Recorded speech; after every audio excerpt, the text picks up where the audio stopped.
We welcome you back to the Chick-Fil-A kickoff game presented by Southwest Airlines. We're at the Georgia Dome, Atlanta, Georgia.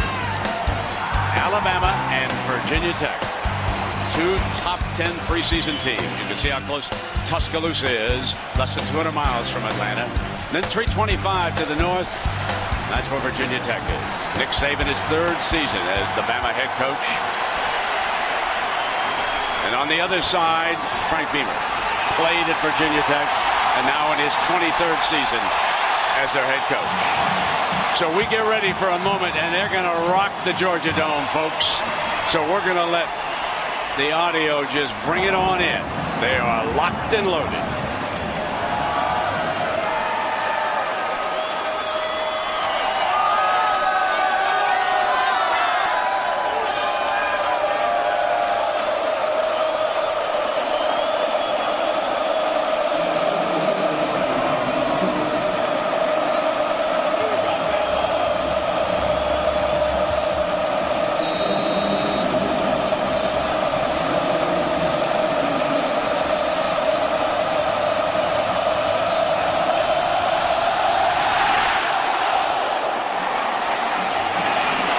Kickoff, fumbled by Morgan, scoops it up down at the 18-yard line.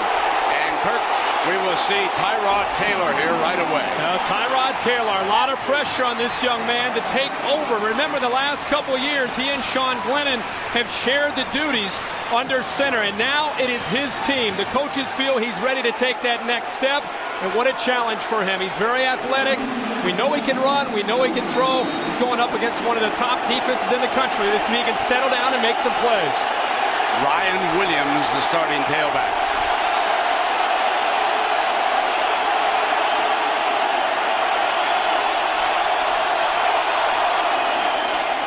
Williams trying to get to the edge. Picks up a couple of yards, and the impact players, Kirk, for Tech. Well, with Darren Evans out for the year in camp with an ACL, we know about Tyrod Taylor and what he has to do. Again, not just running, but tonight showing he can throw. The backup running backs are now starting running backs. Ryan Williams, who had the first carry, great size and quickness. And then keep an eye on David Nelson, number 4. He'll get a chance to carry the ball tonight. Electrifying speed for a true freshman, number 4.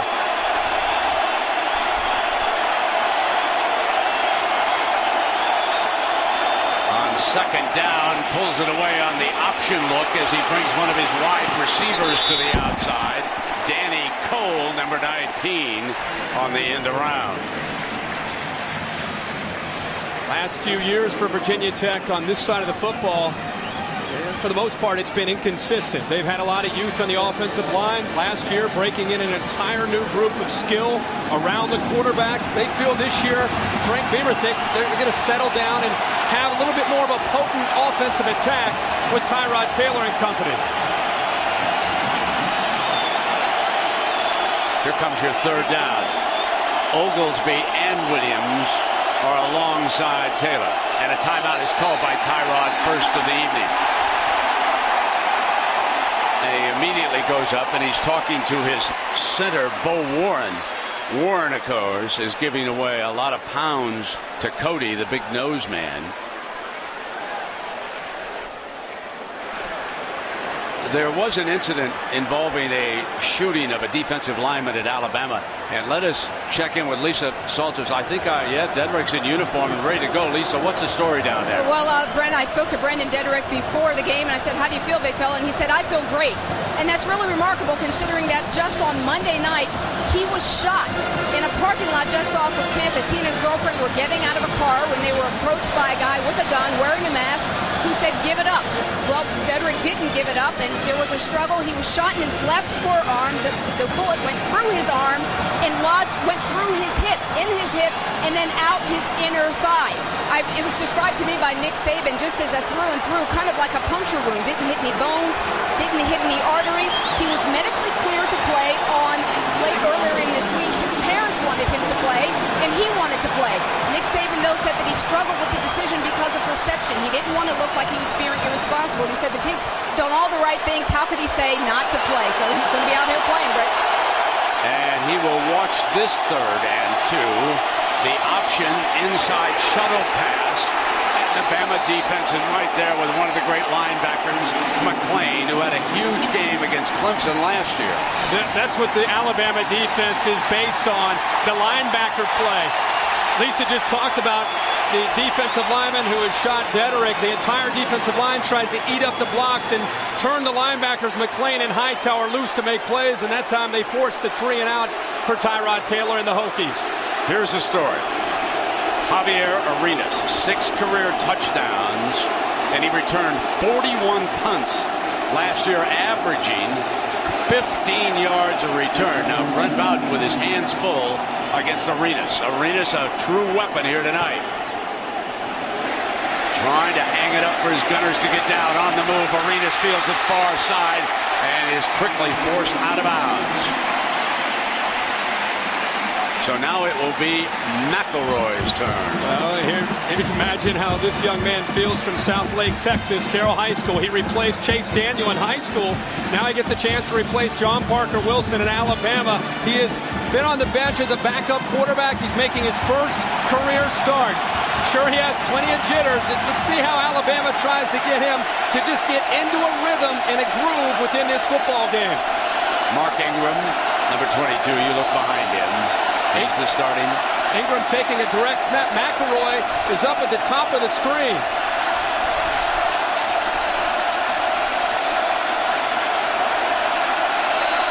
So the Wildcat is the opening look identified by the defensive line, and he will run it off to the right behind the right side of the offensive line on first down.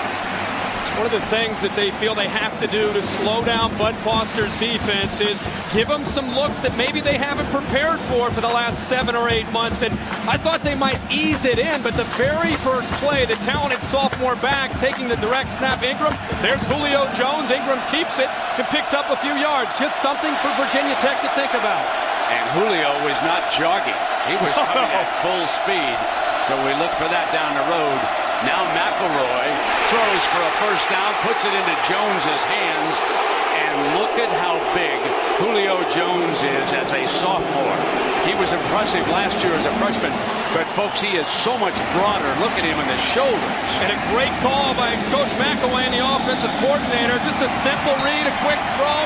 The defensive back, Virgil, goes down, and you don't want to do that against Julio Jones. And there, that's what you want to see as a coach and a play caller. First time starting for a quarterback, putting that right arm in and believing in himself. Into Virginia Tech territory. Broken play. McElroy will keep it and makes the most out of it for a yard. So how about the impact players for Alabama? Well, McElroy making his first start is very fortunate to have some talent around him. Mark Ingram, looking at him in practice. Last year, he surprised us. This year, he has become a man with an offseason to prepare. Julio Jones, I think, could be the top receiver in the entire nation. They'll try to get the ball vertically downfield to try to get some one-on-one opportunities. And Colin Peak, a transfer from Georgia Tech, sat out last year. Once they get into the red zone, they'll look to get number 84 of the ball in the back of the end zone. 2nd and 9. McElroy forced to take off. Close to a first down. I believe he has it. Fine run by McElroy, who tucked it away. A simple decision here, but a great decision. The defensive back, Rashad Carmichael, took this play away. So instead of taking a chance and a risk, he decides to pull it down. Caught the linebackers by surprise because he committed so much to the outside, and there's room to run. Picks up not quite picks up a first down, but picks up some valuable yardage. Very close. 3rd down. You can see how close he is to that yellow line, which is not official. Smelly and Dial. And they see a direct snap to Ingram again. Picks it up and a whistle prior to the snap. Before the snap, delay of game, offense. One of the consequences for correction. Prior to the clock running out, we have a timeout from the Alabama sideline. Be the first timeout of the half. So Saban saw they were running out of time and alertly called the timeout. And the line judge over there on that side picked it up. So we've got a timeout. We're going to take a break. Alabama on the move here on their first possession.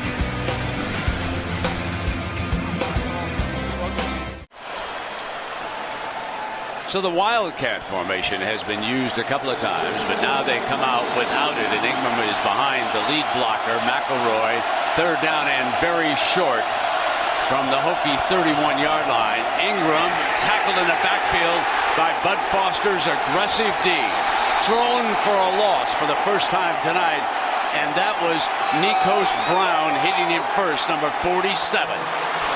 Brent, you're all over it. Nikos Brown gets great penetration, and this young man is fired up. Watching him get to the inside, and he just blows up this play. He's going up right there, a guard trying to come around, and Barrett Jones, he's just not quick enough, and by the time he comes around, Nikos Brown and company are already there making a play. Huge play by Virginia Tech here early in this game on third down. And Tiffin will attempt a 49-yarder.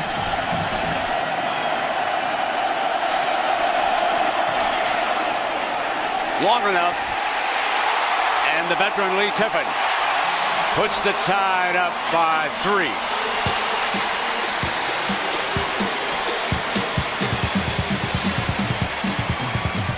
Timeout in Atlanta.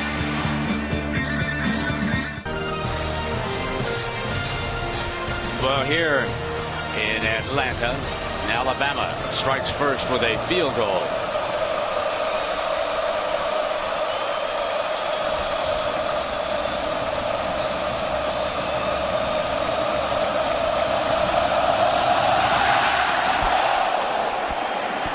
Beautiful kick. Roberts back at the goal line,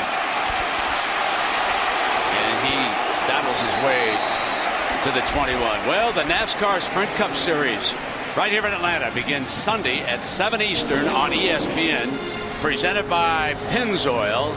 And one of the huge Virginia Tech fans, Denny Hamlin, standing fourth in the overall standings, is here, and we'll hear from him in the second half. If the Hokies are playing, Hamlin is paying attention.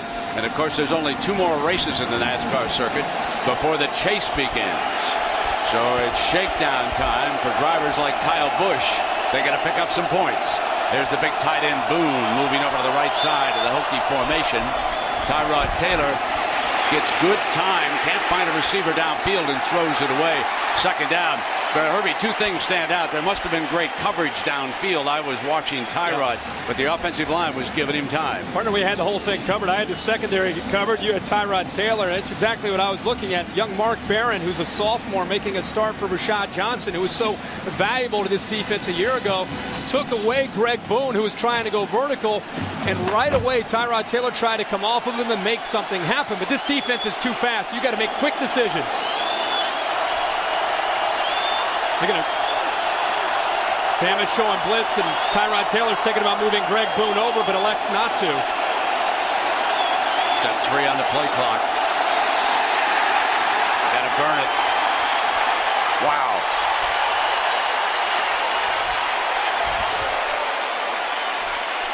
So when we talk about managing a game, and you put your finger right on it, right there, Herbie, when you said you got to be quicker against this Alabama defense because they're so quick and talented, and they're moving around a lot on it. Well, and they're so multiple. They play a 3-4 defense, which means they have 3 defensive linemen and 4 linebackers. College offenses don't see a lot of that, so they're able to mix up their looks, confuse the quarterback, confuse the offensive line. And what's exciting for me to watch is Tyrod Taylor's a third-year quarterback. The coaches feel he's ready for this. He's worked his tail off in the offseason in the weight room and in the film room to be ready to face this kind of defense. They've only had the ball twice, but right now you can see he's just trying to get comfortable and settle in and go from the film room to the practice field to in front of 70,000 people, and all of a sudden that Alabama defense is moving a little bit quicker than the scout team. Now remember now, the Hokies have burned 2 timeouts in the first 2 possessions. 9:40. So we'll put 5 more seconds on it. It'll be 9:40. This is an SEC crew. That's the referee, Austin. It's outstanding officiating crew here tonight. And opening weekend, the Chick-Fil-A kickoff game. A year ago, Alabama ran away from Clemson. But already we have seen that this veteran Virginia Tech line is holding off that rush much better than Clemson did, because remember, they were an untested, brand new offensive line. Now Big Cody gets down in the nose, and here's Taylor's second down and 10. Snaps it off complete, putting a again in the hands of Danny Cole. Remember, they used him on an end around earlier today. Most important thing for Virginia Tech to avoid against this defense are 3rd and longs. Alabama's defense in 2008, they were 3rd in the nation, allowing only 28% conversion rate because they're creative. As I said, sometimes they'll blitz, sometimes they'll rush 3 and drop 8, but they're constantly making the offensive line and the quarterback think with giving them different looks. In trouble, dashes away with his speed. Tyrod, left hand incomplete. Throws it out of bounds, and there is a flag.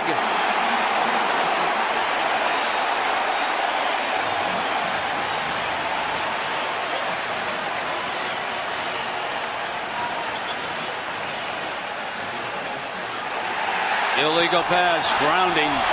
There was no one there as he ran toward the sideline and dumped it off.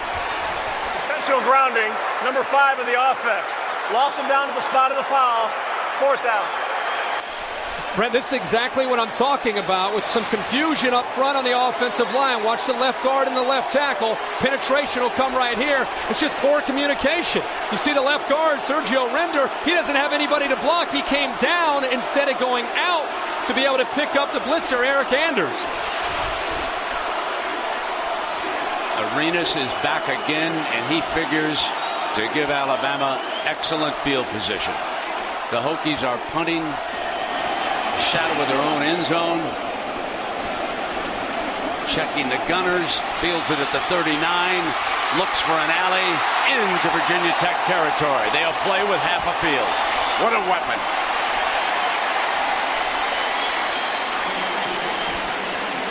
A slow start. Taylor on the phone. The coach is trying to help him. You're watching Saturday Night Football on ABC.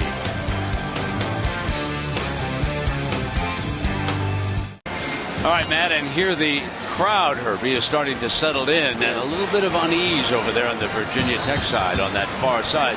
They have seen how fast and tough this defense is. Yeah, Arenas gives them great field position. Typically with Nick Saban, Jim McElwain, the offense coordinator, this would be the time where you would see maybe a Julio Jones vertical down the field and take a shot. They haven't done it yet. Wouldn't surprise me with great field position here on this series to eventually try to get the ball downfield to number 8. McElroy looking downfield, trying to get him, and he overthrew him. They had him, you called it, Herbie, as they moved him a little bit to change the defensive look in the secondary, and they had him open. Yeah, with great field position and the way they've dominated the game on the other side of the ball, that's usually where they're willing to take a bit of a chance, and they had it. He got behind Chancellor, the safety, had the opportunity, and McElroy will tell you, and he told us a couple days ago, the pass that he likes to throw the most is the ball downfield. And watching him in practice, I don't know if it ever touched the turf until that throw right there on the deep ball. 2nd and 10. Dropping the middle screen off.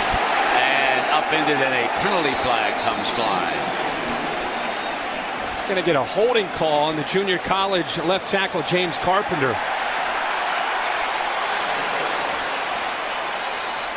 Young man trying to fill the shoes of the Outland Trophy winner. Dick Smith, who was first-round draft choice of the Cincinnati Bengals, and unfortunately for the big fella, he has a broken foot now. Offense, 77.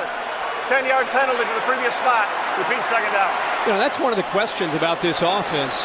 Not only do you lose John Parker Wilson, but 3 of the 5 starting offensive linemen. So much talk about Smith, but Antoine Caldwell, the center, was really the glue of this offense. So that's the mystery about this team, breaking in a new quarterback and 3 new offensive linemen, especially the left tackle. McElroy pounding, and the ball's loose and squirting out of there. With a good, tough run that time by Ingram. Here's a huge advantage tonight for Alabama, even though they are inexperienced with 3 new starters up front. Look at the size. It's the exception of the center. Everybody else has great size, and Virginia Tech, to be able to defend them, they're going to have to play with attitude, an aggressive attitude, and trying to get to that football. 3rd down and 16 for McElroy. Pressure from the defense. McElroy has time. Goes deep. And beautiful catch by Hanks at the 15-yard line. Full extension, makes the grab on 3rd and 16. There's the deep ball by McElroy. Outstanding protection up front. How about Mark Ingram, the running back, picking up the blitz? What a sensational grab over his shoulder by Hanks. Ingram coming right back and stop. Jason Worlds making the stop. Brent, look at this. Virginia Tech brought everybody. They're one-on-one on the outside, and that's a matchup that Alabama will take every time. One of their talented receivers up against a big safety at 6'4", 230 pounds. He gets right behind him. And again, there's the confidence from McElroy. It is interesting that they've been able to isolate receivers on the talented safety Chancellor. They think they've got a speed advantage there, and they have gone there twice.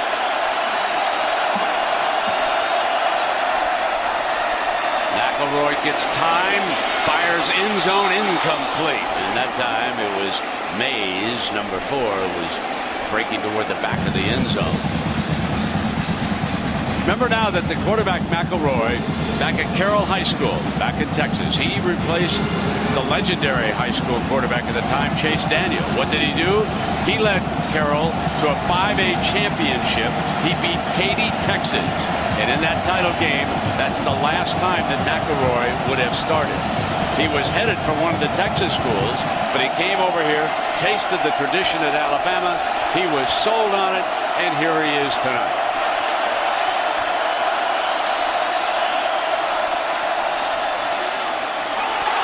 Almost picked off, a dangerous throw, and coming beautifully in underneath with Jake Johnson. He did not read him.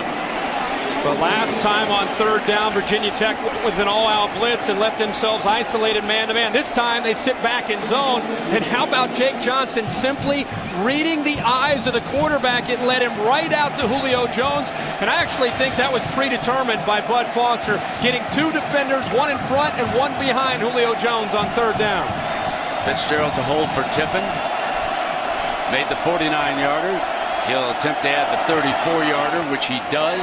And so Tiffin makes it a 6-point Alabama advantage. Defense.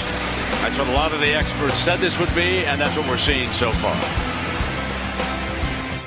MetLife provides coverage of major sporting events while also providing you with guarantees for the ifs in life. Visit MetLife.com today. So the offense of Alabama huddling up there, Herbie. They lead because of Tiffin's right foot.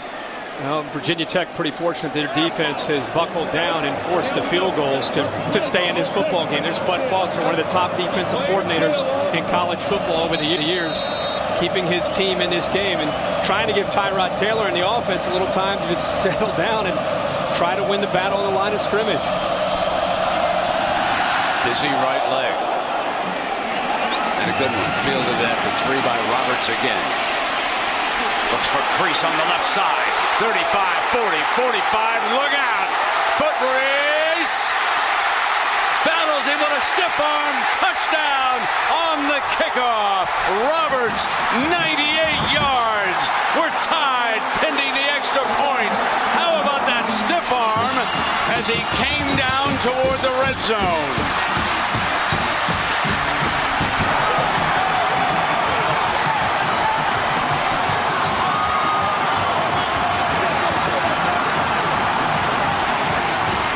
Roberts is a sophomore receiver from Smithfield, Virginia, and he just lit up the Virginia Tech crowd. I hate to state the obvious, but that is why they call it Beamer Ball in Blacksburg, Virginia. Puts them right back into this football game and ignites this football team. Waldron, rookie kicker, transfer from Penn State, hasn't kicked in about 4 years. And he puts the Hokies ahead for the first time tonight. This is a great job of blocking by Virginia Tech. And then once Roberts gets to the outside, and this is what you're talking about, Marquise Johnson is walking him. He's got him down. But Roberts showing some great strength with that stiff arm. And then to have the balance to get into the end zone. He starts to run out of gas here a little bit. Johnson catches up to him. He's trying to just bring him down, push him out of bounds. The stiff arm and into the end zone. And how important is Virginia Tech and the way their defense has played to force the field goals, and how quickly a game that's been pretty one-sided all of a sudden can turn around in a hurry.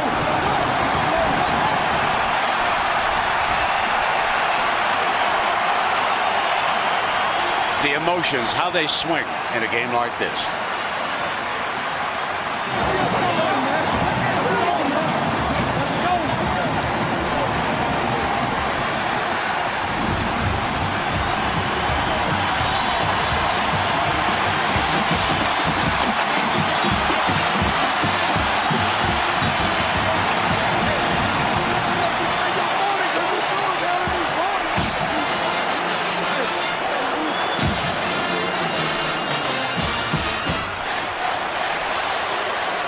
Now it's Alabama's turn, and they've got two dangerous fellows back. Arenas, you've seen returning punts, and Terry Grant, number 29, a couple of years ago, had a great season as the lead rusher. Lost that job a year ago, but he's a playmaker, and he hung with this team, and Saban's determined to give him a chance. Coming out, and he is stopped at the 15. Let's go to Matt Weiner in our Times Square studio in New York for an update. Matt, a cream puff, Matt. Florida's playing a cream puff, and we see Ingram, letters, back in the Wildcat, and this time it's Jones. Remember, I told you he was coming around. What was interesting, Herbie, that time he was not flying when he came around like he did on the fake on the first time they showed that. And it gave Virgil plenty of time to come in and open field tackle. It's pretty tough to do against Julio Jones. Not only the kickoff return gets Virginia Tech on the board, but the average starting field position before that kickoff return, Bama started close to midfield. Now they're all the way back inside their own 15-yard line, so it changes momentum, it gives you points, and it also clearly changes the field and tilts it in the favor of Virginia Tech. So Grant will stay in as the running back. The line blocks to the right, and McElroy had a little bit of daylight, but there is Jake Johnson and a penalty flag coming down at the end of it. And you know what that indicates over there? That's a young linebacker getting pretty emotional in front of a crowd that's become pretty lively. Jake Johnson cannot make this play. Virginia Tech was ready to put Alabama into another third down situation. Personal foul, 26 in the defense. 15-yard penalty at the end of the run. Automatic first down. Dorian Porridge had taken away the throw, and McElroy again, it's pretty much one read, and second or third time we've seen him take off and run, and Johnson's fine here, but then he grabs him around the neck and kind of has a whiplash effect there, taking him out of bounds. First down for the Tide. Look at this. Protecting the quarterback. Yeah. First down and 10. Now McElroy back in the gun. Nothing doing. Running backs continue to battle away with Grant, and that was Thompson making the stop. Well, you can see the number of plays that Alabama has had here tonight compared with Virginia Tech, and of course about a 12-second 98-yard kickoff return gave Tech the tie, and then the extra point put them up by 1. We're just inside of 5 minutes. First quarter, Chick-Fil-A kickoff game, Atlanta, Georgia, between Alabama, the SEC, and Virginia Tech of the ACC. Back now in the pistol. And McElroy firing out of it. Jones almost made a circus catch. He was battling Dorian Porch. In the pistol, going to play action, and this is one of the formations that college coaches use to try to use as something to try to hide what they want to do. Porch gets back right away as soon as he realized it was a pass. Like any smart defensive back facing Julio Jones, right away his head's on a swivel and he's trying to find number 8. And that's what Bud Foster and Virginia Tech, they've schooled their players. Make somebody else besides Julio Jones beat us in the passing game. And you can see they're looking him up every throw. Upchurch checks in, fake to him. McElroy going to take off again. breaks a tackle. He's had a couple of fine-looking runs here tonight.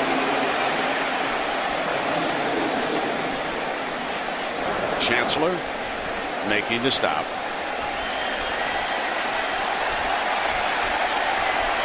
They're giving Greg McElroy a lot of low-risk decisions here in this game right now, where it's either make a throw to a Julio Jones. If he's not there, just take off and run, or find your check down. Fitzgerald will be punting for the first time, and Ryan Williams, one of the tailbacks, is back deep. Beamer a little bit concerned about his punt returners coming into this game.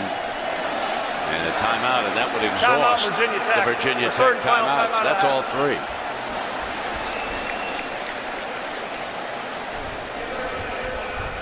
Well, we one version that would have tied it for the Naval Academy is intercepted and results in a two-point play the other way. But the Buckeyes sweated that one out. Sure did. Navy played a great football game, and I think the thing between those two teams that stood out to me of everything, the way Matt Barkley and USC played. Matt Barkley, all this hype about a true freshman stepping in for Mark Sanchez. How would he do? I think he finished up 15 of 19, which is a pretty good start. I don't care who you're playing. That's a good start for Matt Barkley before he comes to Columbus next week. And I don't care what was going on in the Coliseum. The shoe will be a different kind of setting for that young man. Here is Fitzgerald, a beautiful punt. Fair catch signaled by Williams. Fumble! And that is what Beamer was concerned about in practice. Alabama football. Turn it over. And that is definitely not Beamer ball.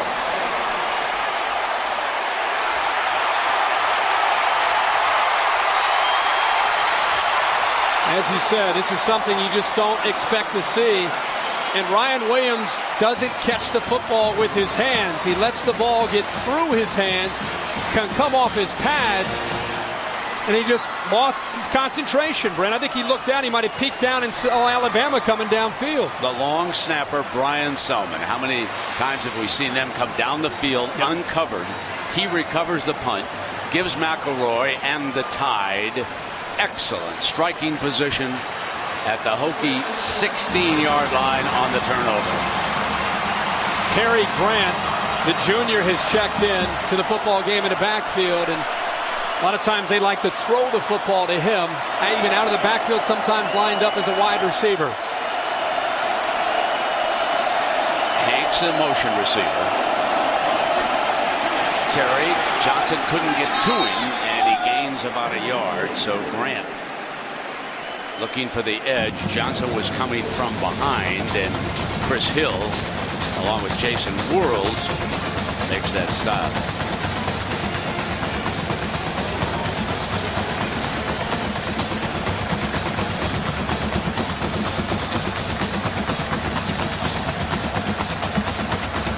Bama offense looking for a little rhythm. They've been a little herky-jerky. Some very good plays and then some not so good. Let's see what Mack comes up with here. Incomplete. So now that'll bring up Herbie a big third down, and this would frustrate this offense if they wind up settling for still a third field goal here tonight after having this kind of field position. It's a big opportunity for Nick Saban and the Crimson Tide. They've had their chances down here, and as you said, they just are not able to close the deal. I know their tight end, Colin Peak, is a big target that they like to try to find to the middle of the back of the end zone, try to split the safeties if they can find him for a touchdown, and also always Julio Jones. Low snap, fielded. Still waiting, hit on the release, and throws it out of the back of the end zone, incomplete, and I would think here comes Tiffin again. What I'm seeing right now from Virginia Tech is I think they're having more success when they give Greg McElroy zone, where he has to sit back and actually read and react to the defense. If they play man-to-man, he seems to be able to get into a rhythm and play a little backyard football, make easy throws. I would be surprised to see Bud Foster continue to go to zone and have him make decisions. 32-yarder, getting shorter by the minute. 49, 34, and now his third one is 32. So Tiffin regains the lead for Alabama with his third field goal of the first half. Timeout.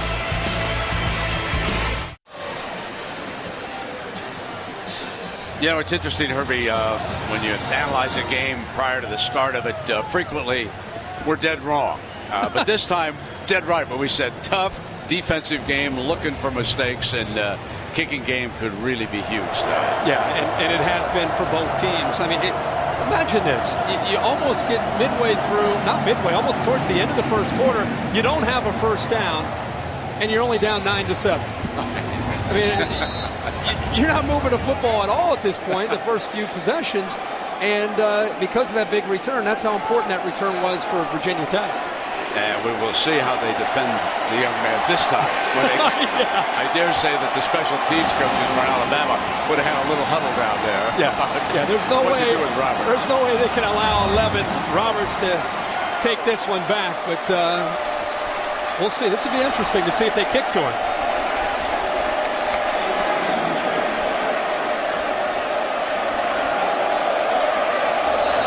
Morgan is the other deep man back there for Temple.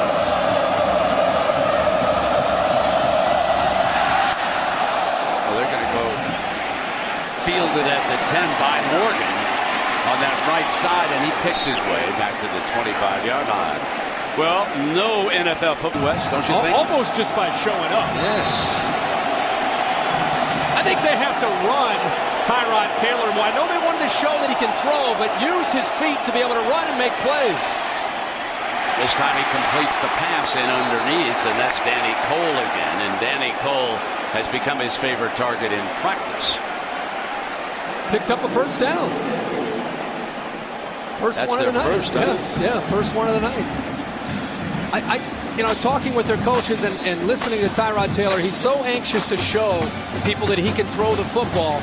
And because they don't have a proven backup, I don't know how comfortable they are in running him, but it's such an asset to have him run that I think they can't be afraid to use that ability to, especially against the defense that plays so much man coverage.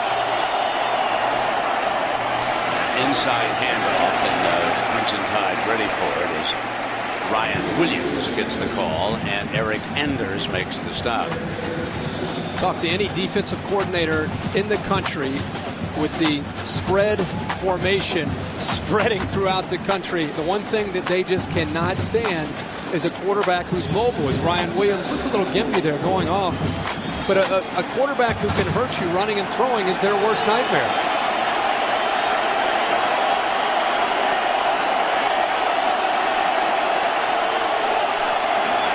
Second down, the handoff is to Oglesby, who replaced Williams, and was he stoned by Mark Barron, who has stepped into that starting safety spot.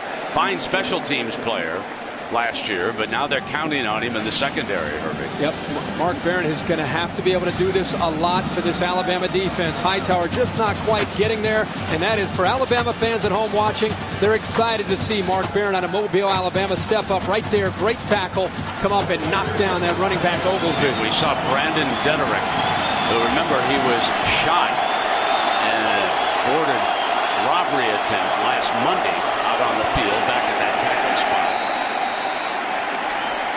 So that's a first down for the Hokies. And there you see number 95 out on the field. And there you can see that heavily taped left arm. It is just remarkable that this young man is able to play here tonight. And the Virginia Tech coaches, in breaking down last year's Chick-Fil-A game, they said that Cody occupied two blockers, but that Big Dederick made all the plays in that Clemson backfield. They said he is a powerful, powerful load. First down and 10 off the play action. Taylor dances away. Beautiful action to gain time, and then completes the pass to Oglesby, the running back. That was great footwork by Tyrod. Tyrod Taylor buying time to be able to eventually make the throw. Gives you an idea of his foot quickness and what he can do. Then the vision downfield. How about the concentration by Oglesby to concentrate, make the catch, and he got his leg down, inbounds, for another Virginia Tech first down. By far their best drive that we've seen tonight. This will be their first snap in Alabama territory. Now the pistol for the Hokies and the option out of it. The pitch to Oglesby trying to get a corner. Too much speed on that defense.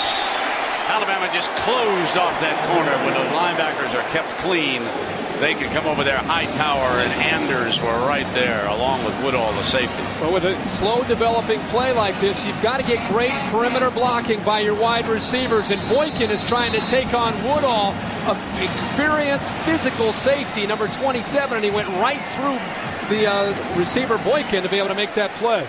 So 3 Alabama field goals and a kickoff return by Virginia Tech, 9-7. And this presentation of Saturday Night Football, presented by Southwest Airlines, will return after this message and a word from our ABC stations. Remember, Jermaine Gresham, the All-American tight end, also out and breaking in 4 new offensive linemen. The Sooners are struggling tonight in Dallas. 3rd down and 12. Tyrod steps up, but cannot escape as Alabama collapses the pocket and big Orlando McClain makes the stop. But they just simply blew that pocket up. What a defense. Oh, boy. This is Alabama. This is Nick Saban on 3rd down. This is what they try to do to you. This time they elect to bring a lot of pressure. We've seen this early in this football game when they get them to 3rd down. They're trying to confuse that offensive line. And Tyrod Taylor, as athletic as he is, had nowhere to go to try to create. Bowden with Arenas back.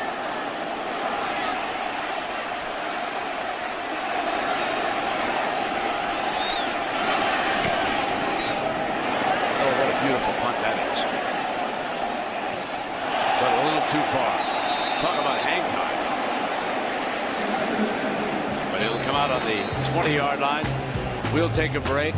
Just underway here in the 2nd quarter. Bama leading Virginia Tech by 2.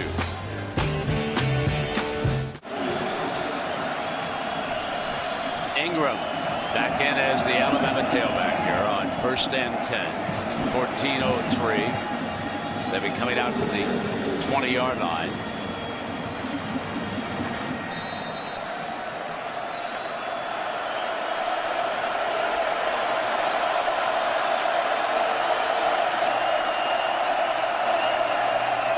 Draw play with Ingram exploding in the middle as we take a look at the Pacific Life game summary. And as you can see, the defenses simply dominated this game.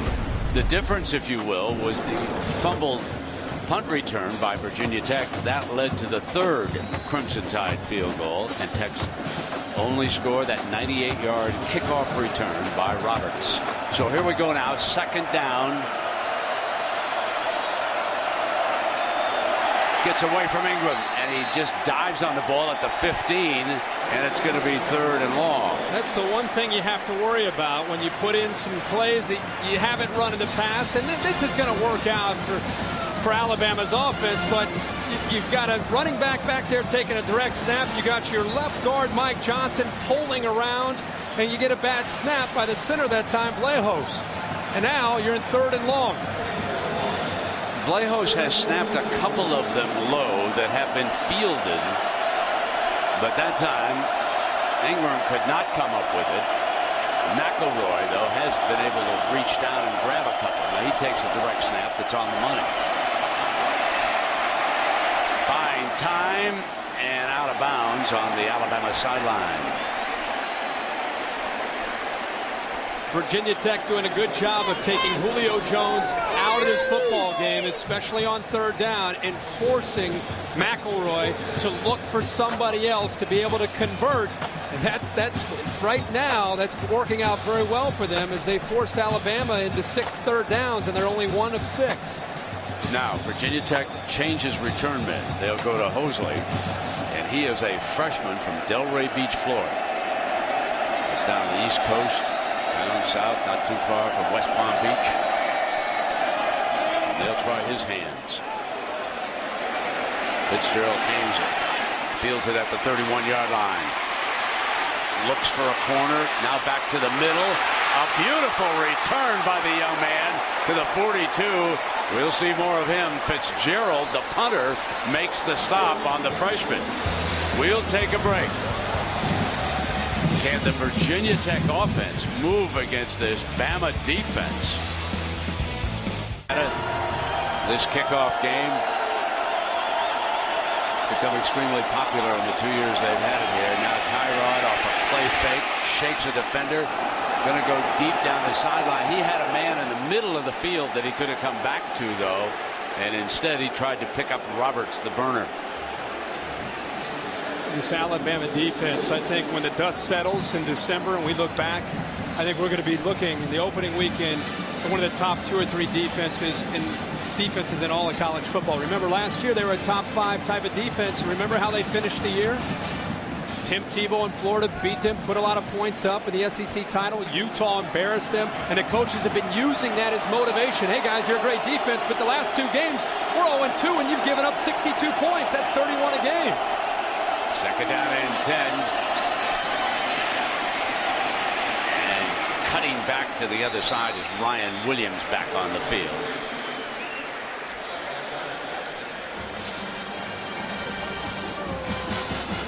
Josh Chapman puts that helmet back on. Look at the size of Frank Beamer and the Virginia Tech coaches. They said when they broke down the Alabama team, they just could not believe how big they were on defense. And when you look down there at the fellas in white, you know what kind of size you're up against. Dedrick now comes off the field. Third down. Going deep again. Wants Roberts and overthrown, and he was not open either because Kareem Jackson, the corner, twice has had him blanketed down there. This time on third down, they call this moving the launching point, moving the quarterback's position. Sometimes he's directly behind the center. This time rolling him out away from the pressure. The problem is the Virginia Tech wide receivers aren't getting any separation from the Alabama corners. Nobody is open right now for Tyrod Taylor, and all he can do is throw it away.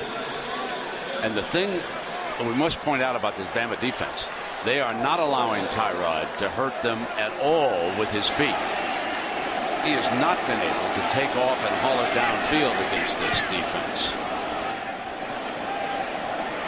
Fair catch made at the 12-yard line by Arenas.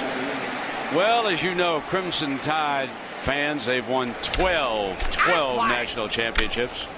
There was a huge one. And who made the tackle against Penn State on that goal line stand in the 1979 Sugar Bowl? You know the answer. I do. Oh, I know you do. That one's a home run. You've seen the picture of Mike Gooman. You've seen the Crimson Tide defense. The Bear. I thought was it a group of guys or was it one guy? Well, we're gonna no, it was a group. Okay. There were some other. Isn't that a famous Think about the Leroy Neiman painting and think about the guy coming up high, okay? First down and 10. McElroy and the Tide. Whistle. There are a few. Before the snap, false start, 78 offense, 5-yard penalty, still first down. Well, let's give it up right away. Perry? Here we are. Who made that tackle on Mike Gooman on 4th down and inches? Joe Paterno called the plunge right straight ahead. Here he is, Barry Cross, yeah. One of the great defensive players.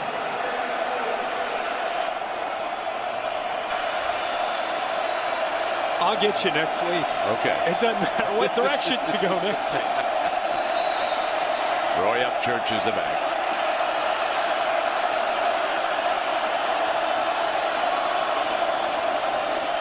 From the end zone. Far sideline almost intercepted. They had Jones bracketed that time. Morgan, the rover, coming up.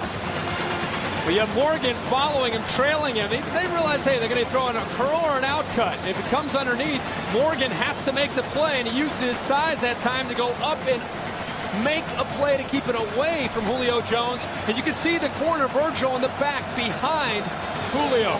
This is what they're doing the whole game on third down and obvious passing downs to just take him away and see if McElroy can find, again, somebody else. Second down and 15.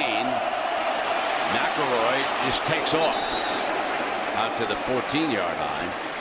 They need to get to the 23 for a first down. And Jake Johnson, an impressive sophomore from Fredericksburg, Virginia. He's been very active here tonight. Jake Johnson and Barquell Rivers both making their first starts. Well, Rivers actually started in the Orange Bowl, but first time they've had to take over and be the man in the middle for Bud Foster in this defense. And as you said, both holding up very well. McElroy has missed his last 7. Hit on the release, jump ball, intercepted by Virginia Tech. They are inside the 15-yard line. Hit on the release, and Hopkins gets the ball.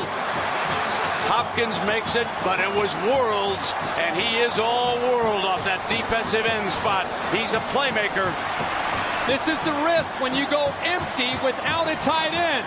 You're putting your offensive lineman out on an island, and Drew Davis over here has to be able to pick up a very fierce pass rusher in Jason Worlds. Watch the burst and the speed as he goes right by Davis and closes in on McElroy. What Virginia Tech and Bud Foster needed. Now, quick snap. They pound up the middle with Williams.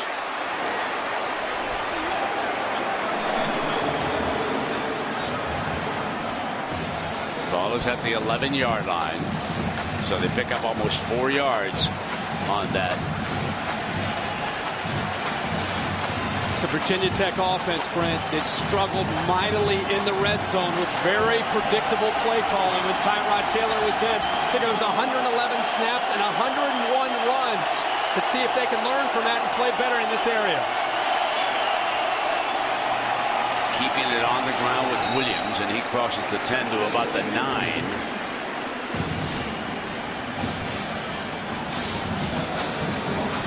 Washington makes the play defensively.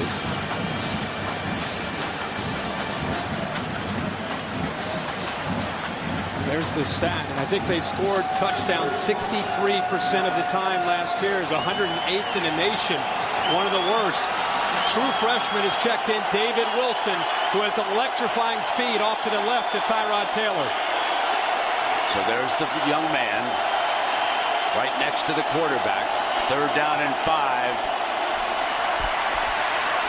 Taylor dancing and brought down well short of the first down. So the field goal unit will come on. Right now, it's a no contest. Alabama's defensive line and linebackers against the Virginia Tech offensive line, especially when they get them to third down. And I would say that it's no contest the other way either. Yeah. McElroy has missed his last 8 passes against the Virginia Tech defense. Now here comes Waldron. His first career field goal attempt. Remember, he transferred from Penn State. He's hit an extra point. This is a 28-yarder. Big moment for the youngster right down the middle.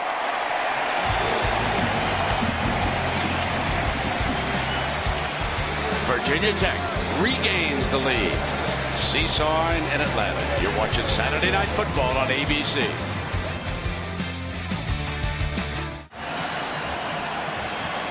When you look at the scoreboard, keep in mind that the kicking game is responsible for all 19 points that we have here tonight. And now another kickoff. This one, of course, by Virginia Tech after their successful field goal. There you can see Arenas back deep with Grant, number 29. They kicked it to Grant last time.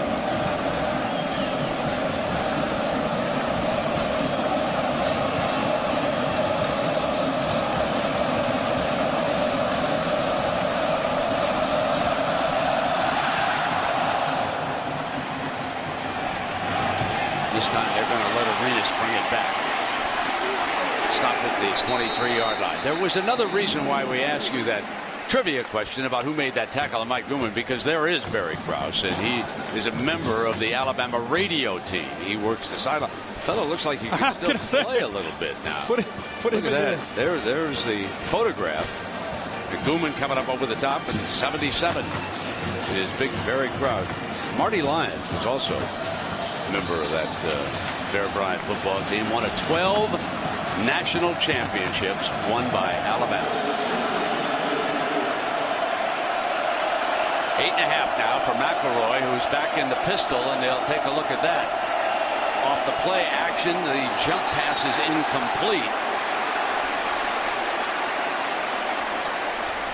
I think by your count, that's 9 straight incompletions here, and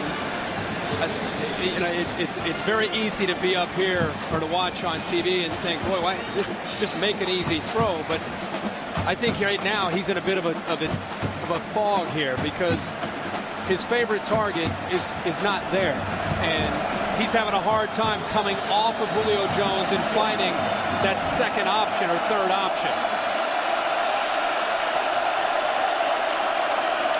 Back at the gun, Ingram alongside.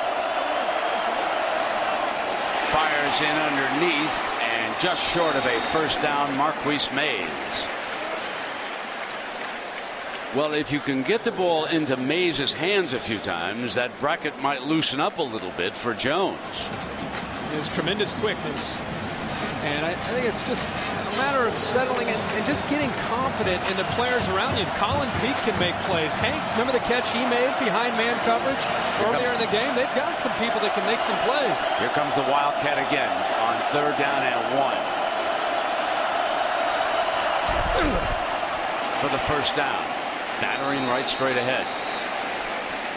So even though Saban was the head coach of the Miami Dolphins and is no longer there, his staff did take notes from the Dolphins coaching staff on what they did with Ronnie Brown in that formation last year in the National Football League. And we are seeing more and more of that formation.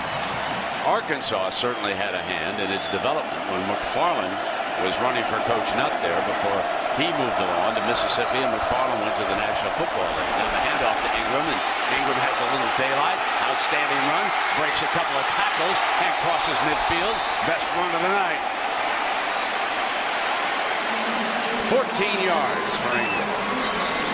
But Jake Johnson, outside linebacker, is going to come to the inside, making it easy for 75 Barrett Jones to collapse down on him. And what great vision by Mark Ingram. Bounces to the outside. And I think that's the difference this year with Ingram. He's not settling just for an 8-yard gain. I think he has more burst this year, and he's trying to get bigger yards.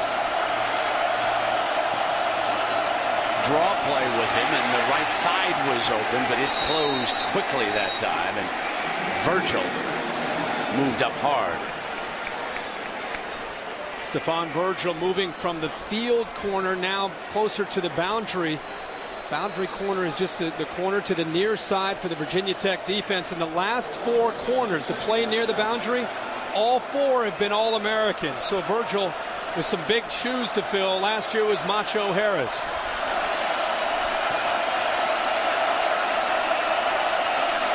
Church into the backfield.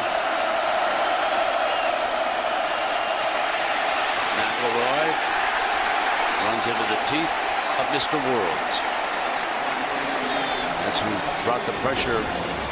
Rivers is also in there helping Worlds. They crossed the 2 middle linebackers on a blitz. Johnson and Rivers. You can see the confusion for Upchurch and pass protection. And both these defensive coordinators, man, they've had 8 months to get ready to face these offenses, and they are living up to the billing, Brent. They are dominating and being very creative on how they're getting after these opposing offensive lines.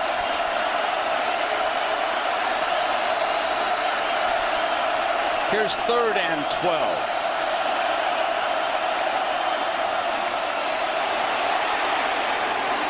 Beautiful catch along the sideline that time. McElroy under pressure puts it in Jones's hands, and the chains will move on the 16-yard gain. I think this time McElroy said, I know he's double covered, and I don't care. I'm still going to throw it. Puts it to the outside where only his man can make the play here. Watch him fight through this. Gets to the outside, ball's perfectly thrown, especially considering what McElroy had and Jake Johnson closing in. He gets the foot down, and that is a great catch by Julio Jones. Ingram is back in, and clock is stopped. He is under further review. So they want to make sure. It looked like he put his toe down. Of course, in the college game, you're well aware, just one foot has to be down, and it looked like in our one replay. But remember, every play is reviewed. They want just a little bit more time. Make sure he had possession when that foot came down. Grabs it, and there was the left foot. It certainly looked all of the world to us like it was a completion. The most impressive thing to me, considering the night that Greg McElroy has had, is for him to stay in there and show some courage. He's been hit almost every time he's thrown the football, and to make an accurate throw when he's got a defensive lineman and John Graves coming down on him, that is something that can help him get his confidence going to be able to make some better throws. This feels like the atmosphere of a good bowl game. And the field is confirmed. First down. Passionate fans, sellout crowd here at the Chick-Fil-A kickoff game. Two outstanding coaching staffs trading blows here.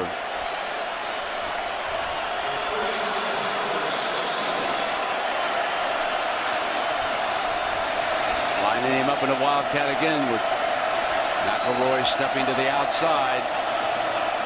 Play fake. Ingram, and we can see here tonight that formation figures to be a big part of the Alabama offense this year, with John Graves, fine defensive lineman from Virginia Tech, making that stop. You just got to wonder if the big fella, the sophomore Mark Ingram, has a little pass in there somewhere in the repertoire. Every time I think one time maybe he's handed it off to Julio Jones, but it's almost like they're becoming so obvious that they're setting up those Virginia Tech safeties to eventually maybe take a shot and get it thrown behind a safety cheating up. 2nd and 9.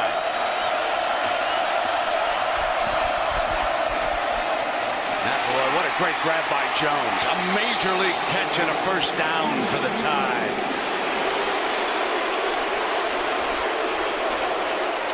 I love to see wide receivers use their hands to catch the football. And this is exactly what you want to do in traffic. Use his hands and gets the football in before Rivers, the linebacker, can come in to be able to dislodge that football. Great concentration and a good job of protecting the ball and catching the football with his hands. There's some defensive coordinators in the SEC already wondering what to do as Ingram moves back up in that wildcat formation. Another low snap. This time picks it back up and makes the most of it, banging into the red zone to the 19-yard line. It looks like, at least for the moment, that Virginia Tech's defense is just a touch winded. Alabama getting on them pretty good here on this drive, opening up some holes. Kind of sense the same thing, and I think converting a couple passes to Julio Jones has maybe opened some things up to allow them to push Virginia Tech around a little bit easier in the trenches too when they run the football. This is the 11th play of this drive.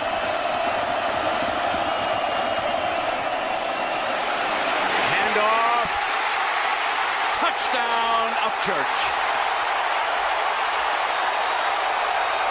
A fresh set of wheels takes it 19 yards.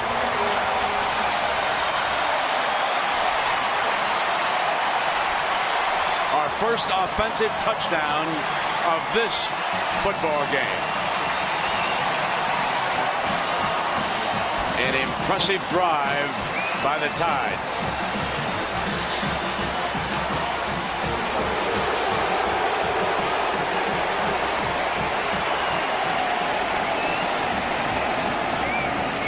Tiffin tacks on another punt.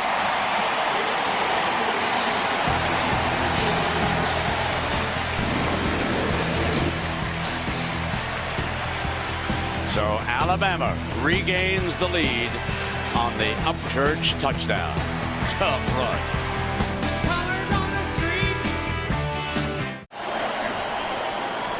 We are back. Alabama has regained the lead, 16-10 on Virginia Tech.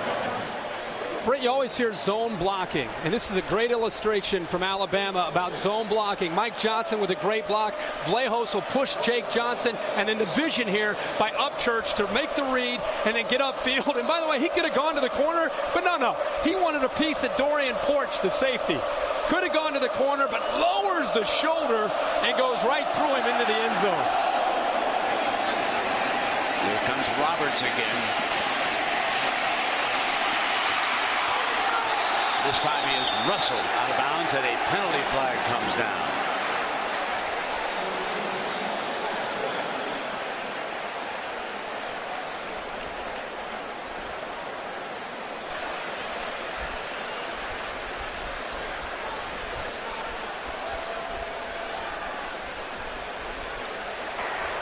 Personal foul, horse collar tackle on the kicking team. 15 yards from the end of the run, automatic first down. Well, let's check in with Big John Saunders and his new partner, Jesse Palmer. A lot of things going on today, John.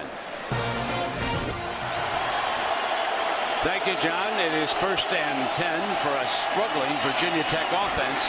And that was the way he went to Boone, his tight end, and Hightower, the linebacker, had defended him. Give you an idea on a kickoff return, if you just joined us, for 98 yards, that was the Virginia Tech touchdown.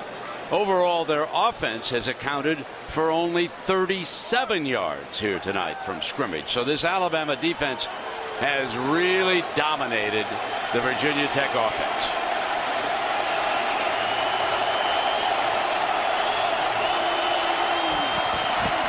Tyrod throws it in underneath, and his receiver was going down. Boyce was the intended target that time, and suddenly it is 3rd and 10 again. He ran right into the umpire trying to get across the middle of the field and went down. Brent, you talked earlier about the size of the Alabama defense. I think it's kind of symbolic when you look at the linebackers. Just for people at home, their 2 inside linebackers are close to 260 pounds. Both 6'4", and both can fly and have a nose for the football.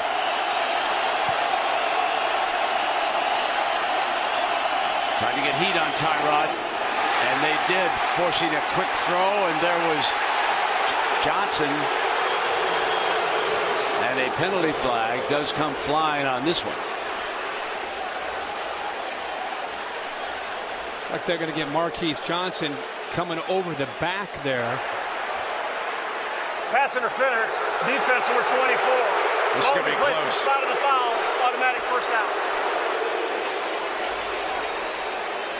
It's one of those when you slow it down in super slow-mo, you can see him come through his back before the ball gets there. He was all hand checking him. Yeah, he's hand checking him there. That's your sport in the winter there. Yeah, exactly.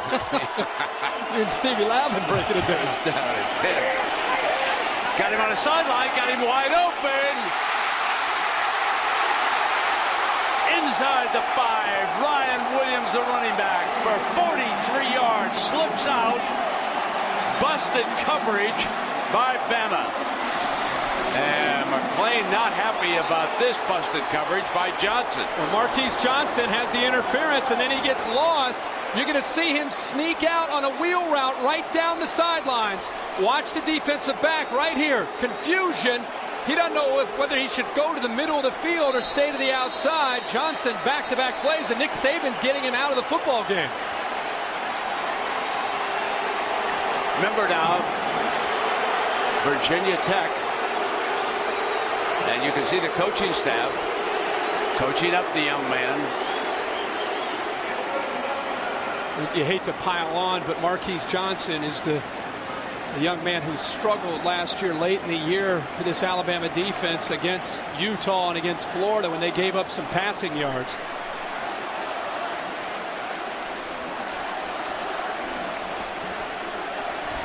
Well, MetLife is providing today's aerial coverage, and visit MetLife.com to learn more about MetLife's long history of providing coverage at major sporting events. MetLife guarantees for the if in life.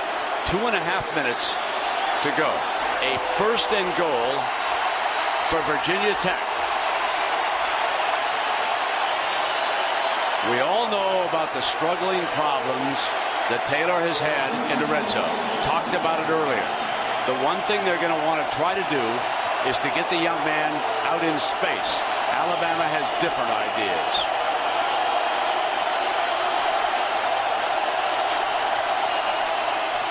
Option, bad pitch. He's got to go back, picks it up, and goes down at the 19. Breathing room for the Bama defense. And there's a penalty flag. Hang on. There's a penalty flag at the 1-yard line. And another one goes down. And McClain is back there. Brent Rolando McClain and Sergio Render, the left guard, number 70. As you said, back at the end of the play, way behind, away from the football. Going back and forth.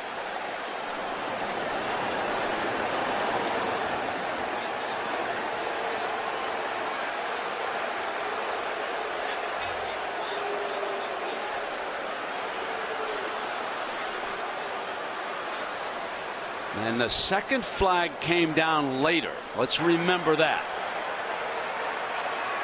Following the play, we have 2 fouls. Dead ball, personal foul, 25 defense. Dead ball, unsportsmanlike conduct, 25 defense. Both fouls will be enforced half the distance to the goal, automatic first down.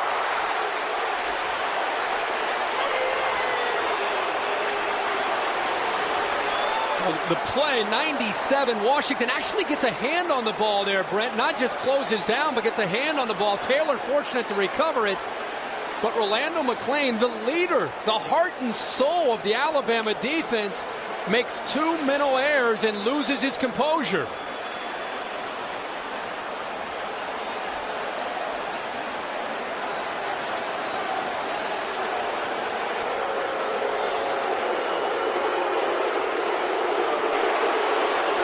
The ball being marked off inside the 5-yard line.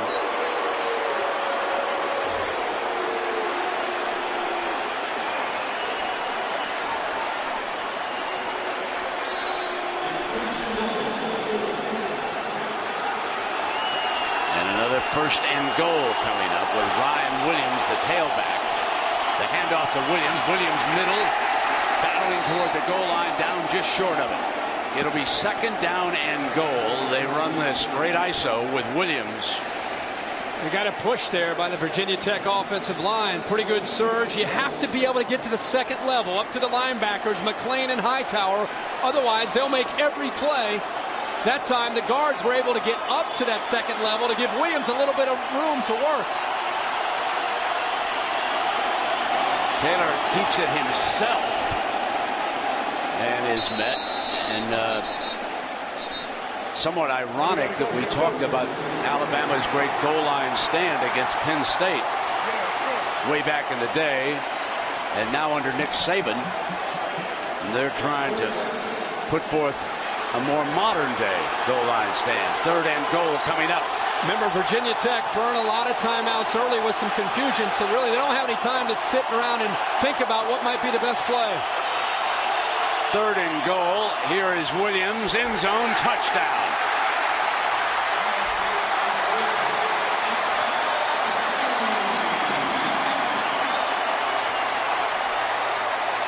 Pass interference on a third down.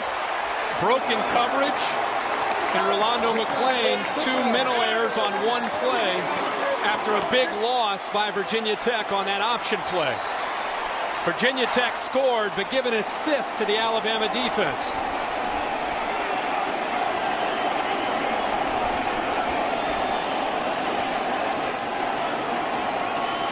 Waldron tacks on the extra point.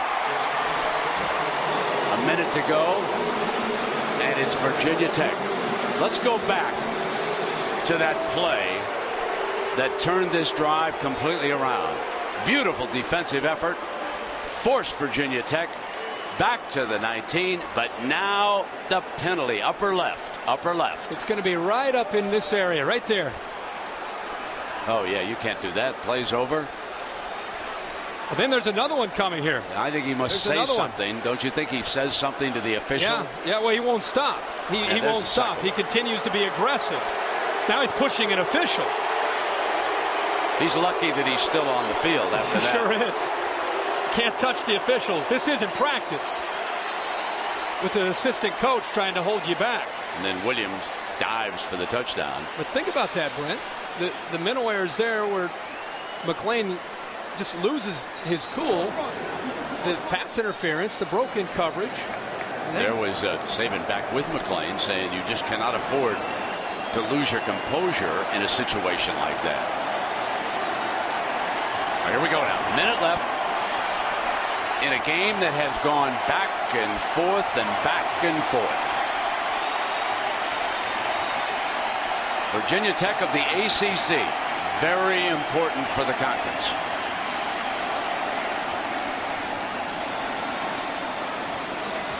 Alabama, of course, won the SEC West a year ago and then lost to Florida in the championship game and then came up real flat, as in really flat, against Utah in the Sugar Bowl.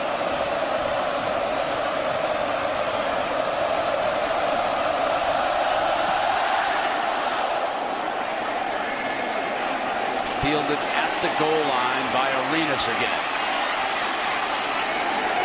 And Arenas is stopped around the 21-yard line. 56 seconds. And, well, there's a reminder that on Thursday, September 24th, the whole world will black out at exactly the same time.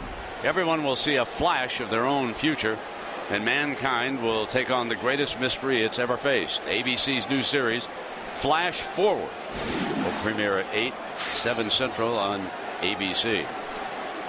Got me intrigued now. What was that date?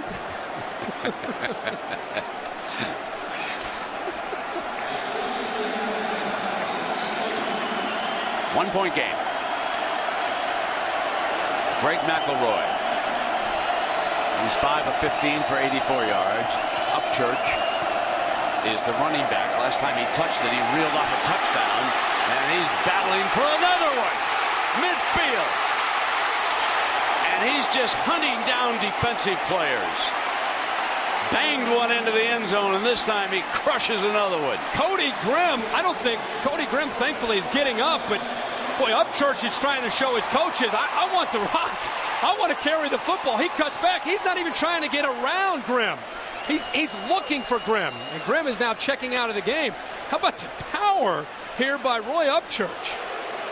The touchdown, he looked up Dorian Porch, one of the hardest hitting safeties on this team.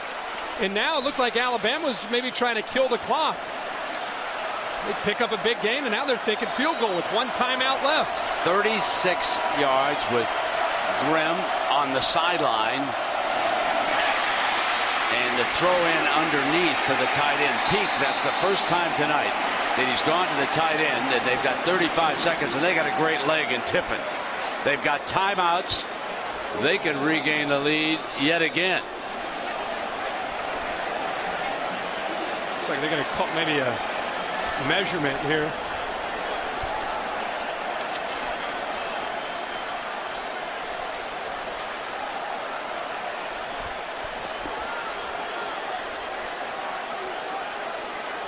The timeout signal, a point of issue here from the Alabama sideline, and Nick is asking for an explanation as the measurement is made. See that?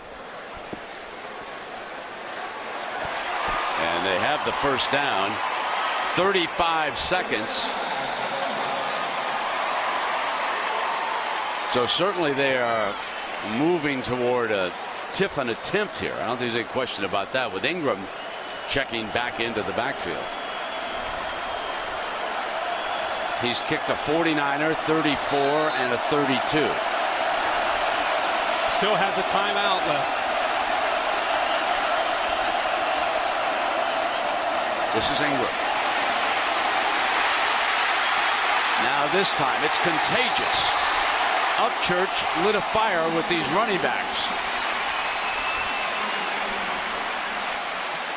The offensive line just pushing Virginia Tech around here these last couple drives. Drew Davis, number 79, leading the way that time for the offensive line. McElroy guns it incomplete. That was Peak, the intended target that time. 13 seconds. Second down and 10. One timeout left for Bama.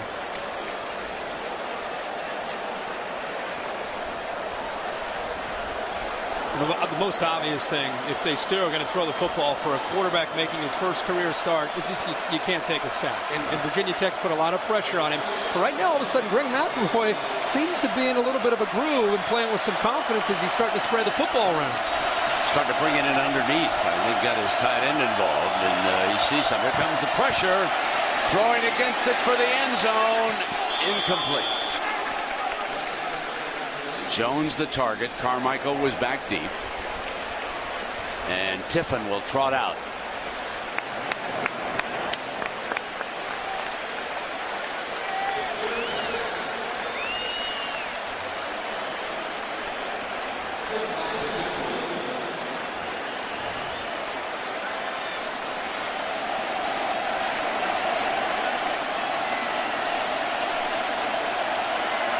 .36-yard attempt.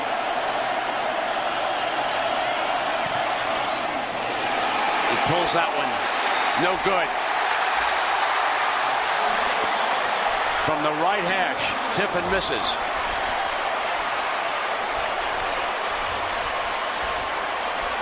Tell you what, Virginia Tech has caught about every break they could here in this first half to remain in this football game. They just mishit it. But the Hokies took advantage. Oh, sure. Of the opportunities. Yeah, they had opportunities, but a lot of them were the big kickoff return was a great play. The big sack that they had deep in Alabama territory, huge play. But they're going to be very happy to be down by 1 heading into halftime here, or up 1 rather. Yeah, remember now, Virginia Tech took the lead when Williams banged in on that ISO after the 2 penalties against McClain. Let's quickly go to Lisa. Thanks, Frank. Nick, mental errors really hurt you guys in that Virginia Tech touchdown drive. What happened? Well, I don't know what happened, but we lost our poise in the last drive and got 3 penalties and gave up a big play on a busted coverage. And obviously special teams have contributed to 10 points for them in the game and a lot of good field position. So we need to do a better job in special teams. We got to keep our poise and make some plays and just keep playing. I mean, we knew this was going to be a tough game and we're ready for it in the second half. Now, for most of that half, the offense and Greg McElroy appeared to struggle, but it seemed late that he kind of opened it up a little bit. What's changed for him? Well, he's a young guy. I think he's gaining some confidence. I think he made some plays, and I think, you know, we're going to keep on doing what we're doing, and I think we got a good plan, and hopefully we'll keep pushing on them and wear them out a little bit. All right, thanks for your time. Thank you. Brent? Thanks, Lisa.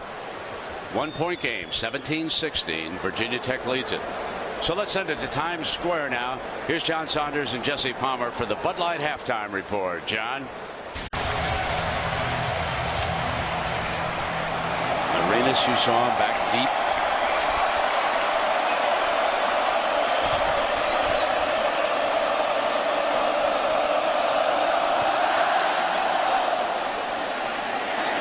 Into the end zone, and Grant will bring it out. 15. Strong return to the 29-yard line as we take a look at the Pacific Life game summary. And you would imagine it is the defenses dominating, as Herbie told you. But look at the return yards for Virginia Tech.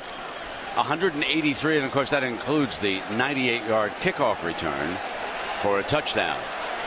The return yards and the big sack by Virginia Tech's Jason Worlds deep in Alabama territory also helping the Hokies stay in this game and in fact have the lead. Greg McElroy back in the gun on first down.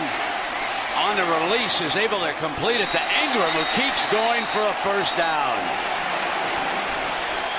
Let's check in with Lisa. Well, Brendan, injury update to tell you about for Virginia Tech. Tight end Greg Boone is out for the rest of this game. Not sure exactly what happened to him, but they're saying it's a right shoulder injury. He was in the x-ray room during halftime. Also, I got a chance to speak to Frank Beamer about how to get Tyrod Taylor going. He said we got to protect for him better. Also, we got to get some crossing routes going. We need to hit some people on the run. Yeah, and Lisa, let me correct myself. He just reached almost to the 35, so they've still got 5 yards to go here on second down, and now that brings up third down for him. Third down pressure by Virginia Tech has been outstanding, and they've mixed up their looks. They've brought some pressure at times, and others have sat back and tried to force McElroy into making a poor decision. And McElroy, it's been some easy reads. It's either one receiver or hit the check down or take off running, you got to believe, first of all, where is number 8, Julio Jones, is the first thing that Virginia Tech is asking themselves. Lined up there, just to the left of the tackle. McElroy looks back to the middle and guns it for the first down. Hanks, the receiver. One of the things I would do if I'm Alabama, we talk about adjustments at halftime and trying to build the continuity and rhythm as an offense when there have been some struggles. And there's Jim McElwain to the far left there with the glasses as the offensive coordinator. Guys, clearly they're going to try to take Julio Jones away. Let's find ways to get Ingram and Terry Grant and other players involved. They can make plays. Let's get them the football.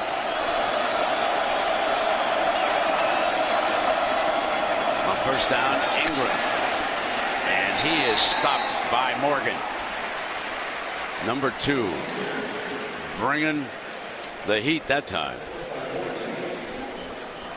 Great pressure and great speed. And one thing about going through two-a-days and prepping and you get tired of looking at the same thing over and over. You get out into a game, the game starts to move fast. Well, in the second half, you start to settle in and just make your reads, read your keys, and attack. And that's exactly what Davon Morgan did. Jones is on the Carmichael side, and now the safety moves over. McElroy rolls to the right, and he'll step out of bounds. It looks like Foster, Herbie, is making a late adjustment in that secondary, depending on where Jones goes. And that time it was a late roll of a safety to disguise whatever coverage they were in. And of course, against a young quarterback, Bud Foster has been lethal against first-time starters throughout his career as a defensive coordinator. Now he's got McElroy in a 3rd and 7.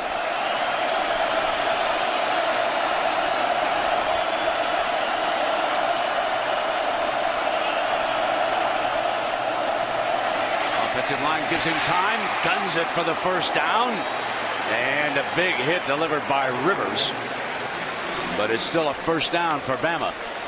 The defense shifting towards Julio Jones, and we're going to keep talking about this because it's a big factor. You got to find somebody else able to make a play, and McElroy has to be willing to come off of number 8 to find some others that can make plays. And Colin Peak, I'm telling you, as this year goes on, is going to become a primary target for Greg McElroy.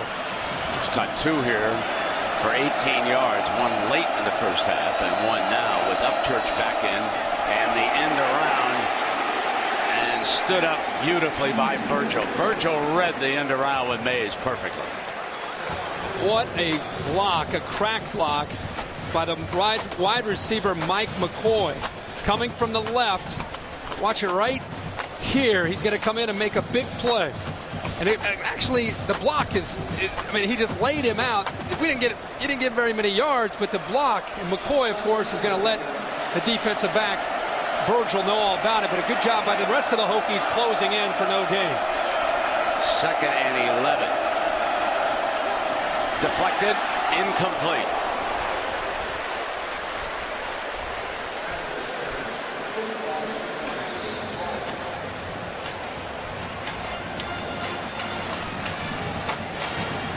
Quickness of Virginia Tech's front 4, allowing them to get right through the Alabama offensive line.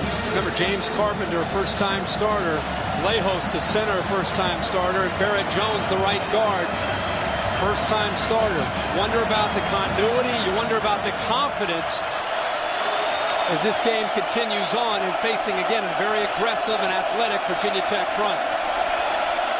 3rd and 11. The backers back away. They try to get a 4-man rush in on McElroy. Rolls out to the right now. Can't find an open receiver.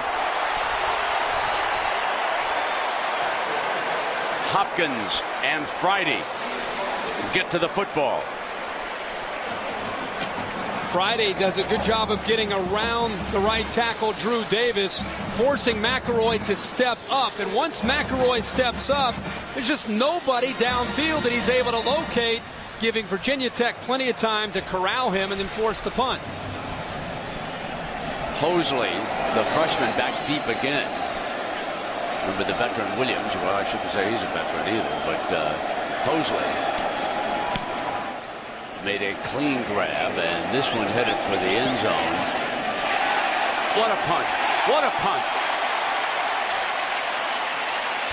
Again, Brian Selman, the center, gets down on P.J. Fitzgerald's punt, which backed up at the goal line, and Virginia Tech will be starting from their own 4. Timeout.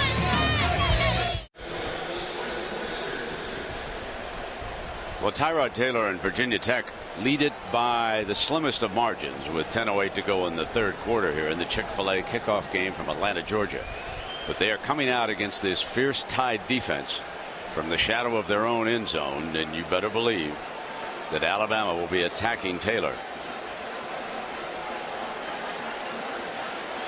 Lisa had mentioned talking with Frank Beamer and the importance of crossing routes. One of the reasons that's so important is when you face man coverage, it's an easy throw, and usually your receivers have a pretty good chance of getting separation from the defensive backs in man coverage. But in the first half, you didn't see that happen very often. See if they can get it going here in the second half.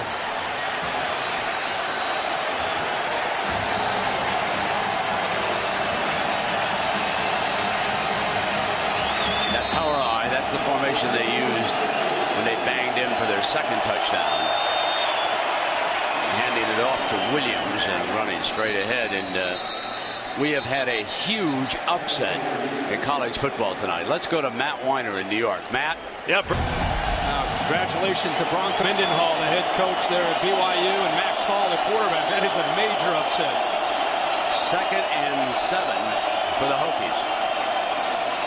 Tyrod handing off again to Williams. There's a penalty flag, and a couple of them fly.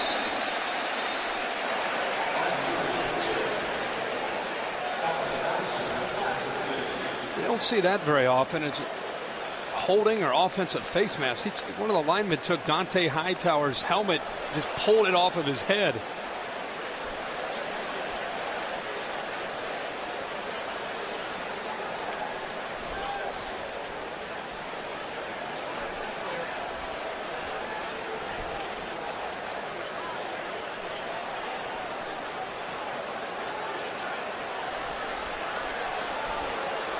Like Blake DeChristopher, the right tackle. Hightower and McClain are having such big nights. Grab anything you can to try to keep them away from getting to the ball carrier.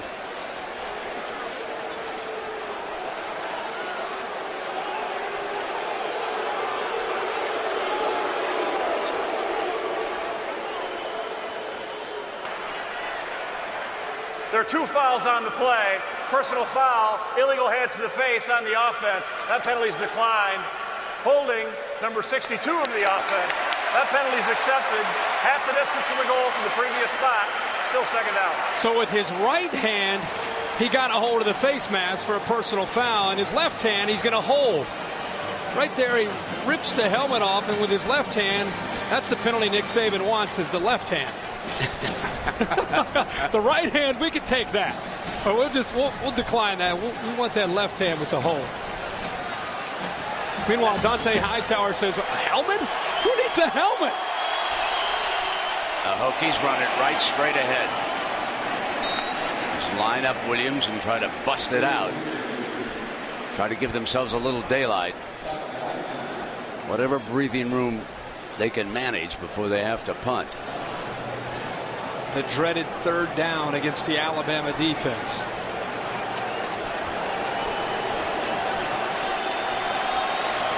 Very surprised we've not seen Tyrod Taylor against this man coverage look for chances to run. He's scrambling to throw, but not looking to run at all tonight. On the slant, drop, incomplete. Hokies forced to punt. And Arenas figures to give them excellent field position.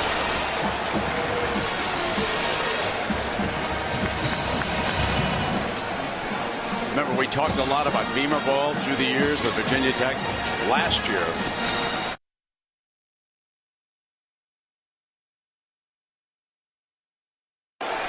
they've got Bowden punting out of his own end zone.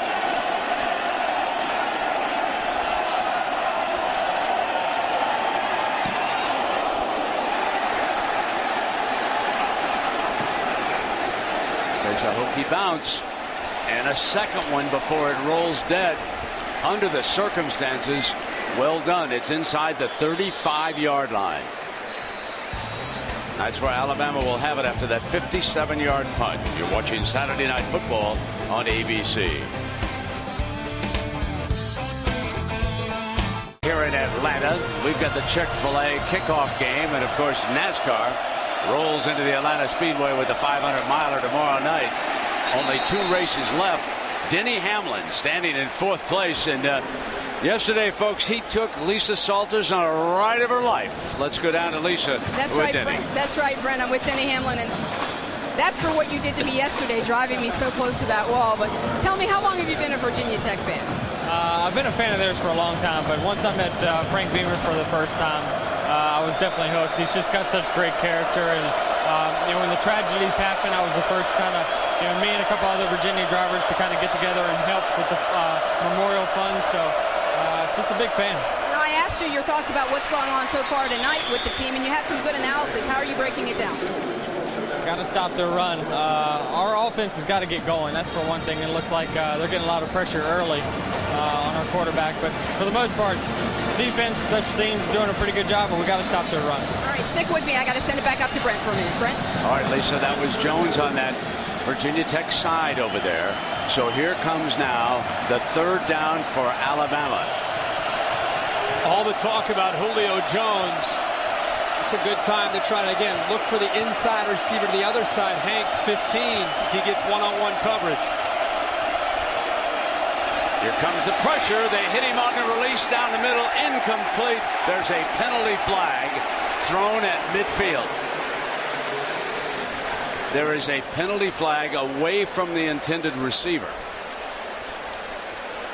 So while they're sorting it out, let's go back to Lisa and Denny Hamlin. Lisa? Thanks, Brent. Denny, I know that you spoke to the Virginia Tech team at practice a couple of weeks ago. How does car racing translate? What were you able to say to the guys? Well, it's just, racing's a lot like football. I mean, it's a team sport. It doesn't, it's just not always about one person.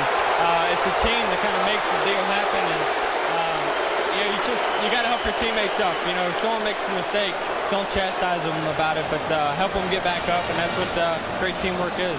All right, well, we appreciate you taking the time. We know you're 4th in the standings right now, so good luck in the rest as you head down the stretch. Appreciate your time. Thanks a lot. And I'm going to give you another one. So there was a penalty, and we want to show it. The crowd was away from the ball as he tried to cut to the inside. Huge play. 3rd down there, Brent. I'd say.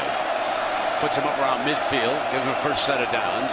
Here's Upchurch, and this time he's thrown for a loss. Virginia Tech coaches. Let's go back one more time. Who initiated this contact is my question. He was trying to cut to the inside, and Chancellor took away his ability to get to the inside. What the Virginia Tech coaches are yelling is the ball isn't catchable and that there shouldn't be a flag. He clearly got in the way of Julio Jones. That's gutsy by Virginia Tech. An all-out blitz and leaving Chancellor at 6'4", 230 man-to-man against Julio Jones. 2nd down and 12. Keeping it after that direct snap. They have used the Wildcat on a number of occasions here tonight. That was Upchurch taking it that time, and Jake Johnson making the stop. So that will bring up now a 3rd down and almost 10.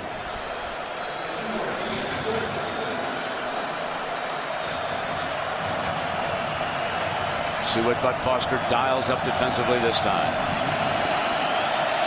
Jones goes out to the right of the formation.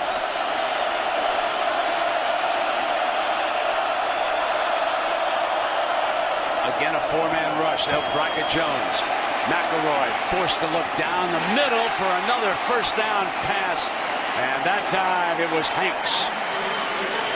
There's McElroy growing up right in front of our eyes here. Wants to go to Julio Jones to the outside. The safety porch takes him away. Comes back, buys a little bit of time with his feet, and then finds Hanks, who works back to the middle towards his quarterback to give him an open target. He's proud of himself there, and he should be. Big 3rd down conversion. Bama at the Hokie 37 here. 5:29 left in quarter number 3. 1-point game.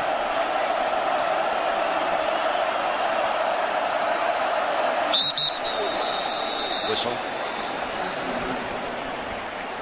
Left guard Mike Johnson may have moved a little bit early. Prior to the snap, false start, 75 offense, 5-yard penalty, still first down. Barrett Jones is 75. The way these defenses are playing, mental mistakes are costly. Cannot afford to give these defenses any momentum or any yards. It's hard enough to execute. Here comes the pressure.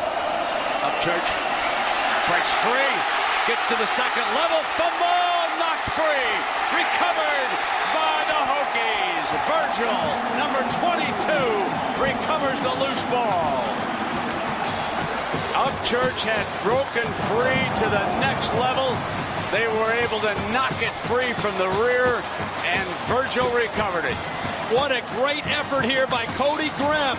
He gets a little payback this time on Upchurch. Remember earlier in the game, Upchurch ran right over top of him and sent him out of the game. This time, what great effort by Grimm to chase him from behind right here and knock that football loose after a huge run once again by Roy Upchurch.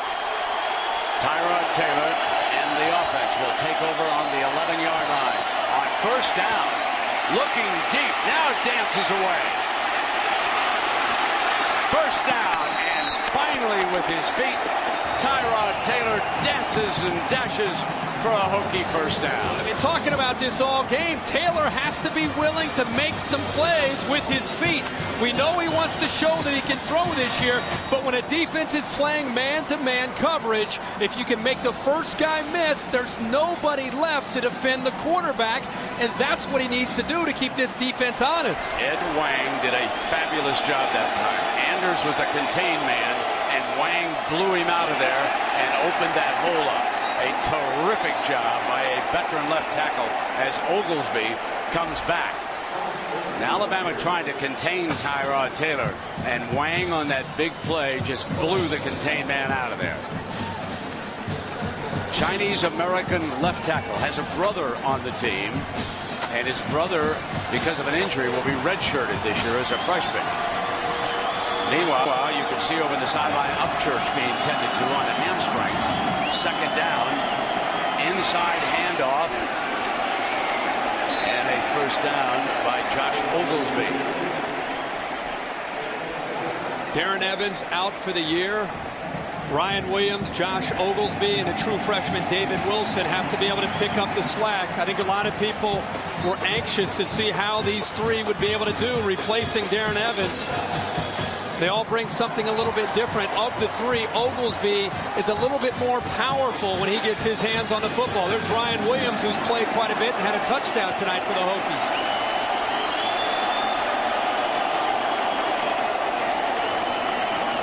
It's a great handoff to him again. And we check in for an update with New York. 2nd and 11 for the Hokies. Option look inside the Williams and read beautifully by Hightower.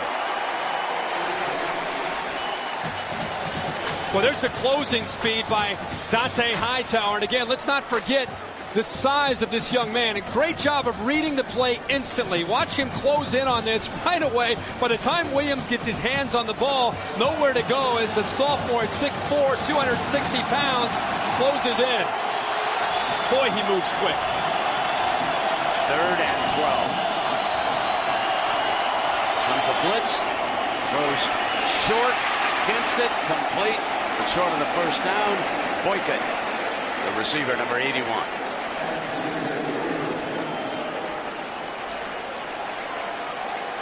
Trying to hit those crossing routes that Frank Beamer talked about. But not only do you have to deal with the defensive backs, but the defensive line is so well schooled that they're turning back and chasing as well. Here comes Arenas.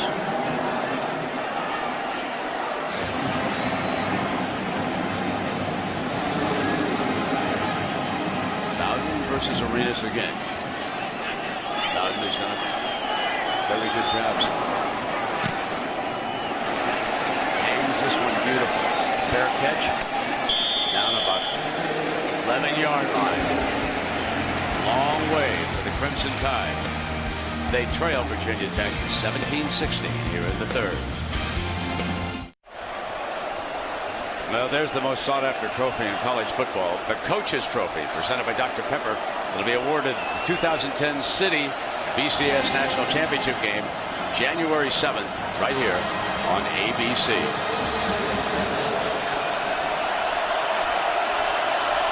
McElroy handing it off, and busting free is Ingram, now to the 29-yard line. Start to get closer and closer to this fourth quarter. You wonder about the size of Alabama up front on the offensive line.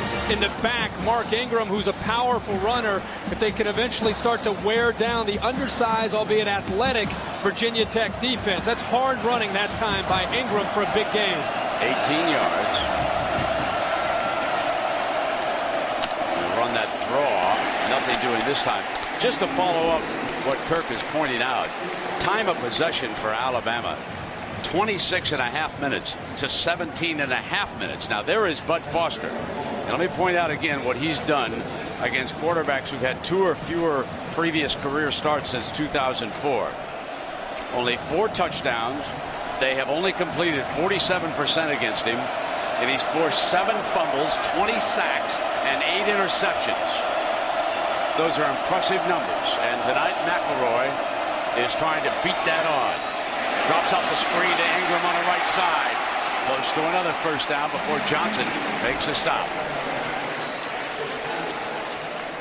Good call on second long, drawing the defensive line towards McElroy, and another simple throw for him to just get it out to the back, setting up this third down. You know, it seems like every year, college football, no matter what Virginia Tech has coming back, you know one thing's for sure. Their defense with Bud Foster is going to play some football. Pretty every amazing, year. Isn't it? Oh. Well, this presentation of Saturday Night Football, presented by Southwest Airlines, will return after this message and a word from our ABC stations.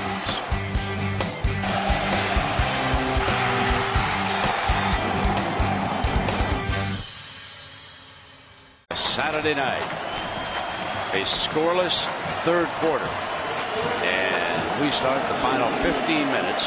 Alabama with the football, trailing it by a point. McElroy up under center. Hokies show pressure. Play action, gonna throw. Middle dropped at the 40-yard line. Boy, gutsy call. Deep in your own, or not deep, but in your own territory in the fourth quarter, down by a point, 3rd and 1.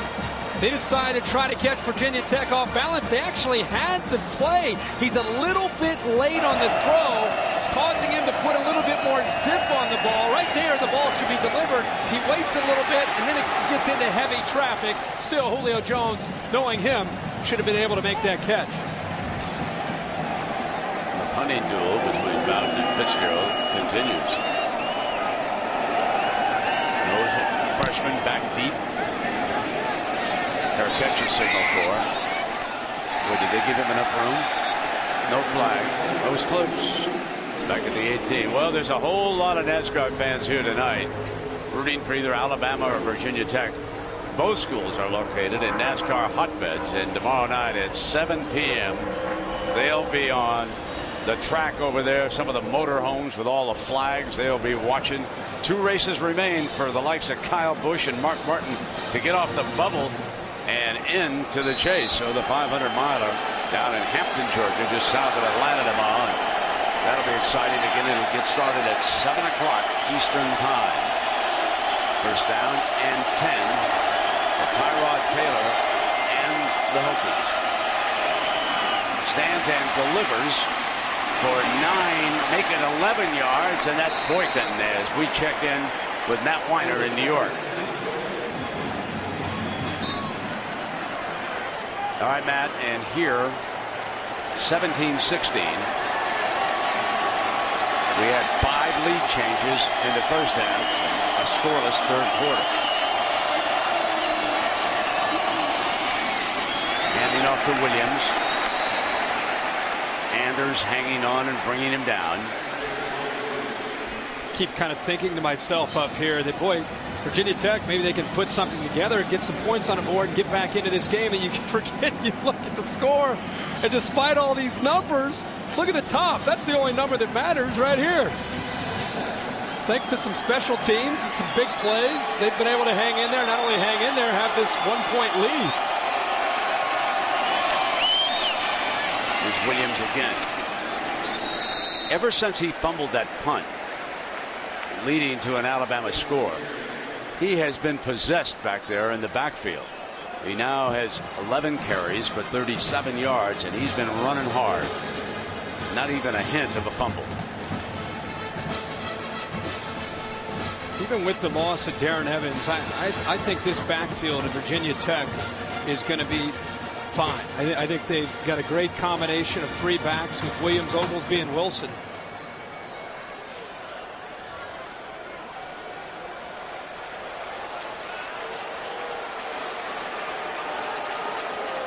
The thing to watch now in this fourth quarter is Tyrod Taylor. If this defense is at all tired, Taylor demonstrated on one run in the third quarter that when he gets to the corner, he's plenty dangerous. He's 8 of 16 tonight for only 86 yards. McElroy is thrown for 145. Here he is on 3rd and 1 up under center.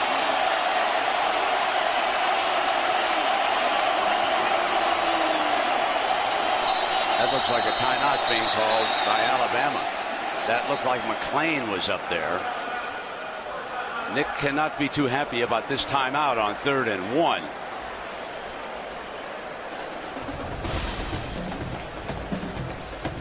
We'll take a break.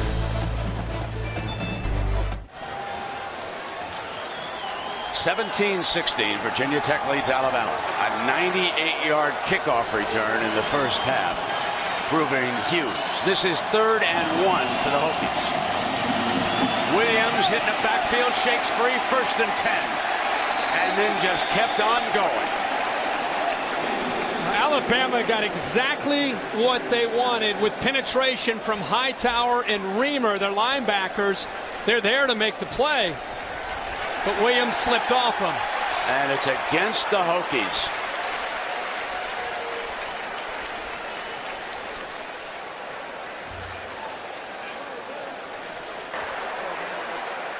Holding, offense 75. 10-yard penalty from the spot of the foul. Repeat 3rd down. That's a backup. No Sal. Right here. Trying to get a kick-out block on Barron, the safety. He just locks, the right hand is locked up on the safety. And I think clearly a hold, but I think the back, Williams, probably picks up the 1st down without that. So on the big 3rd down, threw the slant, misfired on it, tried to pick up Cole, and it'll be punting time for the Hokies.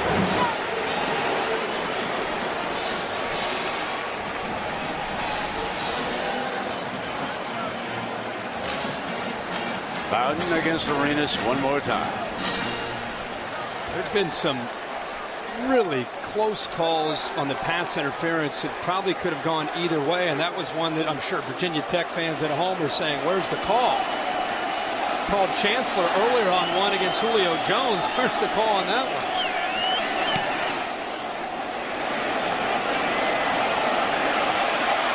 Arenas on the 31-yard line, dances left now, looks for daylight. Down at the 46-yard line. The pressure starting to mount on this one. It's a 1-point game. You're watching Saturday Night Football on ABC. 12:51 remaining here in Atlanta. Alabama trailing by a point with the football on their own 46-yard line. Ingram, and from the pistol, McElroy's going to go deep, going for it all, and it's complete to the 5-yard line to Marquise Mays.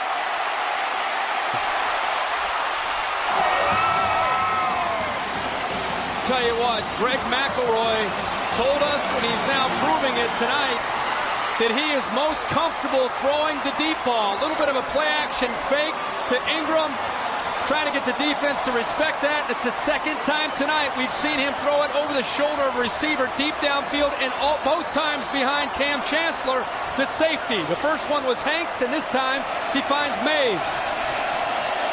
48-yard gain. Ingram, touchdown, Alabama leads it.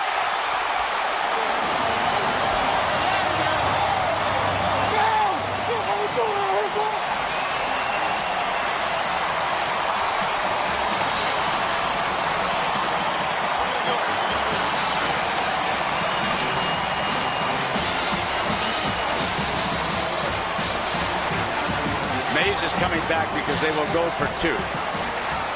Up by 5. They'll try to make it a 7. So McElroy, in the span of 28 seconds, goes 54 yards in 2 plays.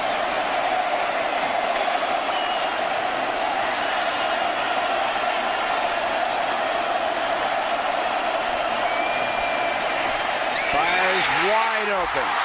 Back of the end zone, Colin Peak, the tight end.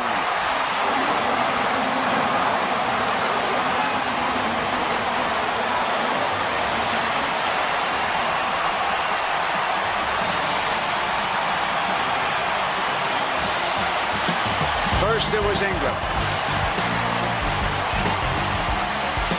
McElroy firing, and the tight end is all alone.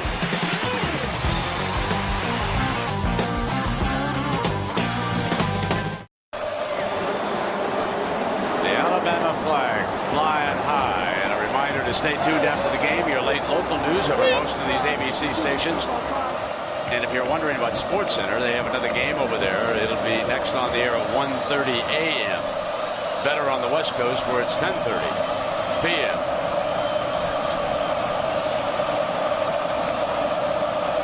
Roberts back deep, awaits the tip and kick. This is Morgan. They do not give Roberts a chance. Ball loose. And Alabama appears to have jumped on it. They've got it. The referee just signaled they've got it.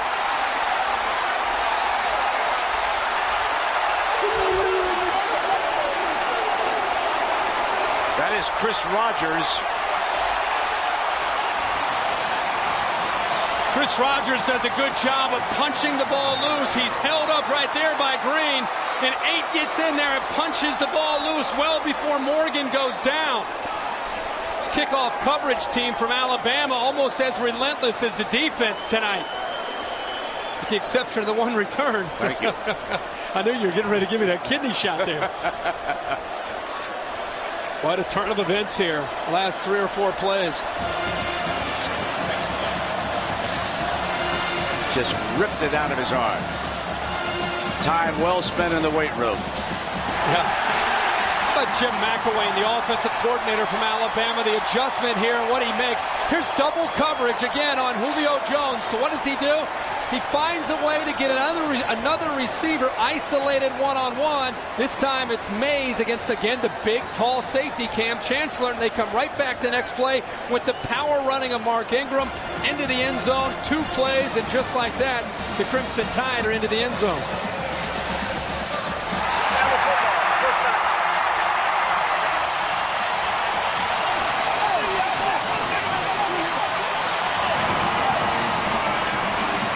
Nick Saban talked to us this week about the importance of leadership emerging for the 2009 Alabama team, especially the way last season ended.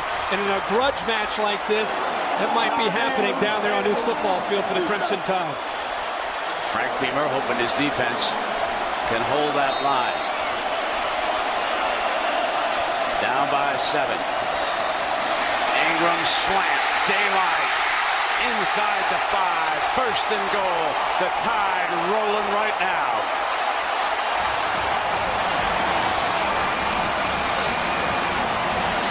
Great blocking up front the big tight end's able to get downfield and make a nice block, and that's something that's important when you want to be able to get into that next level. But it all starts up front. Alabama controlled the line of scrimmage on this play and in the previous play for the touchdown to give Mark Ingram finally some room to run.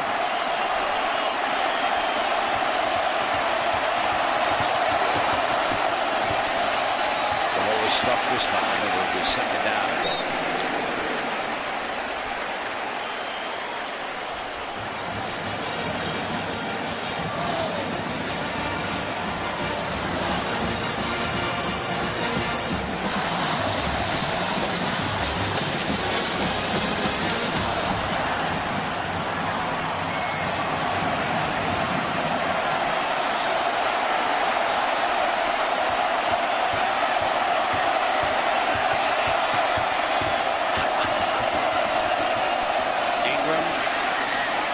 Third and goal.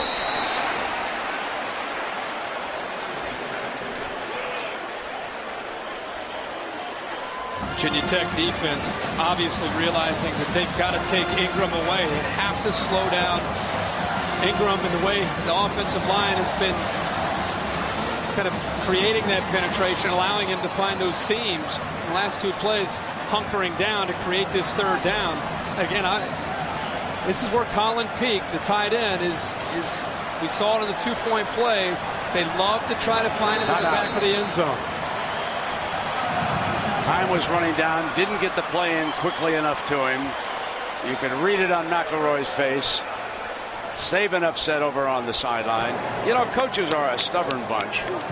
You look at Ingram, he's going to love this timeout, actually. He needed to catch his breath. But you remember a short time ago, Upchurch turned it over when he was hit from behind and stripped. You think they're not about to put him back in there and give him another shot? Nope. They were leaving Ingram in there, and he was exhausted. And a reminder to stay tuned for the Ford wrap-up coming up right after this game. John and Jesse Palmer will have that for you. And underway and some wild happenings as usual. It's just another college football season. Oklahoma loses. I've got to have a shout out to Andre Ware. I was hosting College Football Live back in Bristol. Andre was working it with me, and he said out of the blue that BYU would upset Oklahoma, and I jumped on him with both of my cleats. I said, what are you talking about? Did he predict Sam Bradford would go down with that injury? I ain't gonna go. But he picked it. Now you give him credit. I'm telling you right now, and it was several weeks ago when he did it. So, Andre, if you're with us here tonight, I'll be calling you up this week, my friend, to find out what's going to happen in the NFL next week. I got a couple of suicide pools to worry about. Here comes McElroy. Fire back in end zone. Incomplete. He was looking for the tight end. And that time a linebacker had stuck right with him. Didn't have quite the daylight that they had. And so leading by 7, no hesitation in sending Tiffin back out. He is 3 of 4 here tonight. He's locked in there. Locked in. He wanted Peak in the back of that end zone. Talked about it before the snap. And Rivers thinking the same thing. Wallison cleared the back of the end zone. 20-yarder. Over on the left. And that hash slices it through. Remember, he missed from the right. Here tonight, a little breathing room for the Crimson Tide. But there's still 10 and a half to go. In the background of our two competitors' helmets, Stone Mountain, Georgia. And we get ready, and that sensational freshman prospect, David Wilson, has gone back as one of the return men. Remember, he's got breakout speed. Roberts and Wilson.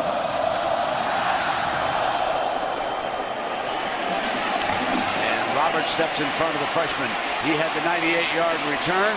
Dashes daylight. Freshman gets out on top of him. And he's pushed out of bounds at midfield. What great hustle by number 4. And there's a penalty flag on top of it.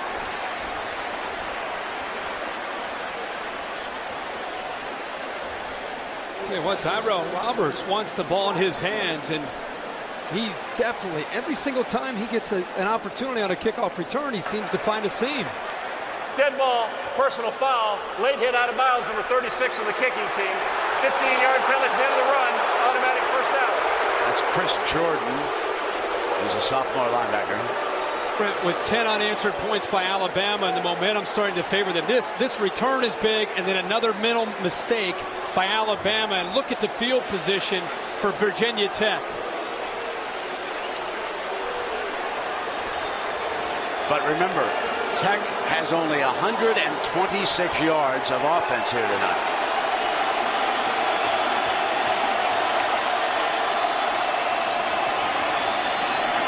Taylor dumps in underneath. That's Boykin. Well, let's take a look at the Pacific Life game summary. It's been a story of special teams, or especially early in the game. Tyrell Roberts had a 98-yard kickoff return to give Virginia Tech the lead, even though Bama was controlling things. And then it's been some mistakes by Virginia Tech, turning the football over, and Alabama's, for the most part, controlled this football game. All without a huddle, now a late check over with the coaches on the sideline. Trying to conserve time, down by 10. Williams dashing for the first down. Williams across the 20. Williams across the 10, diving for the pylon. God, looks like it's going to be marked about the 1-yard line. But you talk about jumping right back in the thick of things. Absolutely, and a great job up front by the offensive line, and then a poor angle taken by Mark Barron, the safety, coming up in run support. He came in tight, and he gave Williams plenty of room to cut to the outside. But give credit up front to that big offensive line and the vision there of Ryan Williams. This might be, they may take a look at this. They may take a look at this one. I am not so sure he didn't stay in the air as the ball was coming inside the pylon. Now we'll have to take another look at it, but instant replay immediately stopped it. But I agree with you, and really it may come down to whether or not his right foot, as he started to take off into the air, did it go out of bounds? If his foot stayed in bounds, I think you're right. I think he was able to get the ball across the goal line. Watch his right foot as he goes up into the air. Did it stay? It stayed in bounds. It's just a matter of where the ball broke the plane. And then his butt hits the ground. And where's the ball? As he's crossing over the end zone. Well, that looks like a touchdown to me. Instant replay running it back and forth. They're taking a look at that foot here upstairs. SEC crew. Even if they don't give him the touchdown, keep in mind it's going to be a first and goal from the 1. Just when you think that Alabama's in control of this game, the big kickoff return, the 15-yard penalty, Virginia Tech opening up some holes for Ryan Williams. This is a great bit of effort by number 34. Yep. There's one, little things, Herbie. I'll never forget that freshman running back coming back in front of the return man and throwing a block on that kickoff return over there. Wilson. And he even started behind him. Yes. Remember, because he was about to make the catch, and Roberts stepped in front of him. He was 5-10 yards behind him. Didn't give up on the play.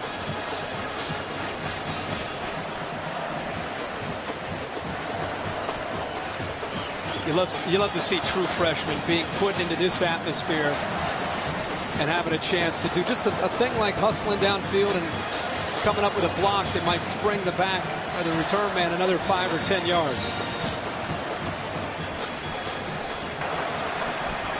After further review, video shows that the runner broke the plane of the goal line with the football. Therefore, the ruling is overturned. Touchdown. It's the right call.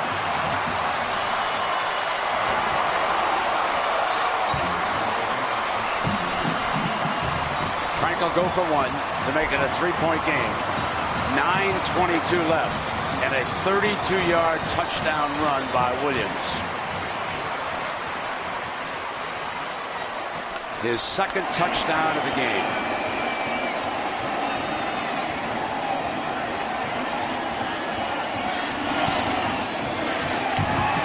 The first time he's kicked since high school. Auburn adds the point. We've got a 3-point game.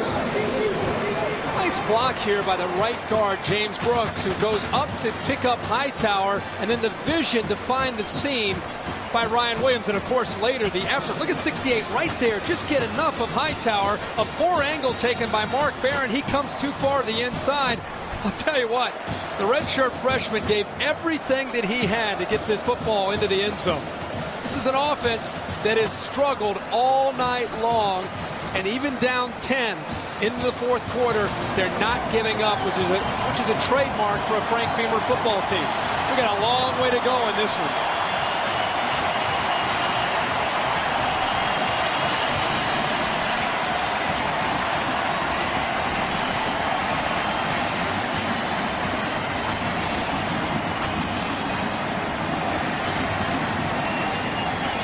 $74,954, the fourth largest crowd in Georgia Dome history. 74,954, and they have seen a damn.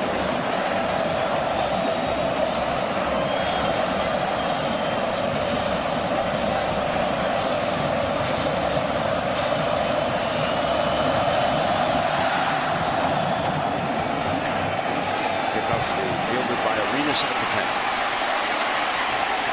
To the 26 and down. And a reminder that on Thursday, September 24th, the whole world will black out at exactly the same time. Everyone will see a flash of their own future. And mankind will take on the greatest mystery it's ever faced. ABC's new series, Flash Forward, will premiere at 8, 7 Central on ABC.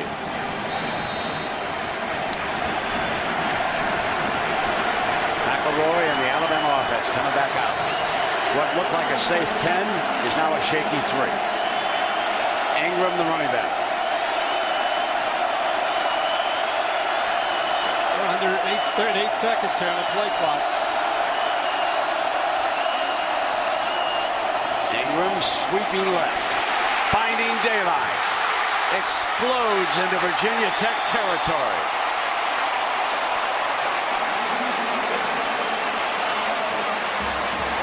Big left tackle, the junior college transfer, James Carpenter, leading the way. And how about the vision and then the burst by number 22, Mark Ingram.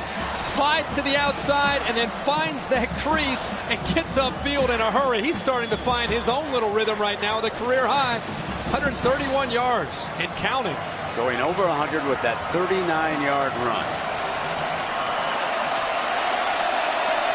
And now they will give him a blow, and Terry Grant comes in.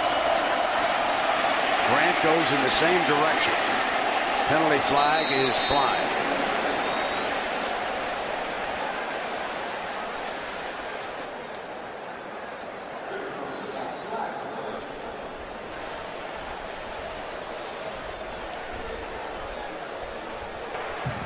Holding, offense 77. The 10-yard penalty from the previous spot. Repeat first down.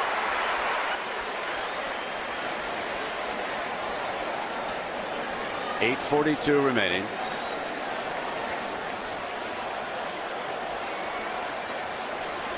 It's the 9th penalty tonight, Brent, against Alabama.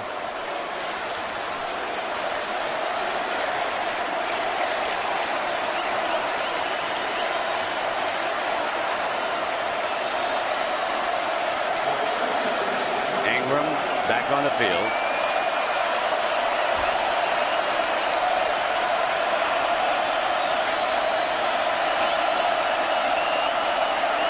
He'll take the direct snap and barge right straight ahead, muscling his way to the 36-yard line, almost back to the original line of scrimmage. Big fellas up front, the last few drives starting to push Virginia Tech around. And not only that, boy, Mark Ingram. Talk about first game. What kind of shape are these teams in? Seems like Mark Ingram's getting better the longer this game goes on and the more of a pounding he's taking. I said during the week he is no longer a freshman. He has the body of an NFL running back. He is in great shape. Second down and 11. Play action, McElroy. Got his tight end. First down at the 17-yard line. So Peak again comes open in the middle. That's 19 more yards. They've been going after Cam Chancellor. This time they're going to try to find a spot between the linebackers and the safety. Nice soft spot and a good job of breaking down the route by Peak to not continue forward into where the defender was sitting and waiting for him. Good job of communication by a first-time starting quarterback in McElroy, and Colin Peak coming off a transfer year. On first down, the handoff to Ingram. Tries to find a hole on the right side.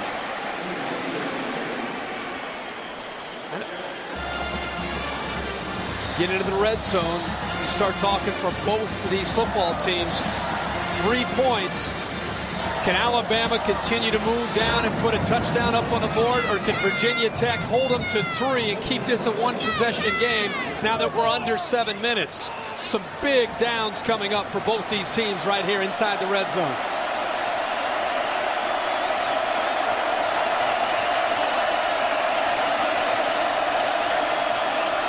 Second and 11, rolling hard to the right. Comes in underneath. Ingram, touchdown, Alabama. A beautifully designed play as Mays cleared the corner out, and they brought the running back in underneath, and it was daylight for Ingram. What a beautifully designed play.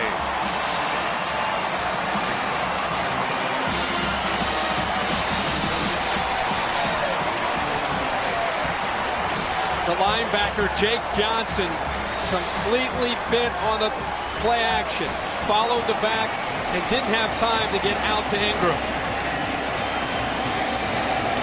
Tiffin tacks on the extra point.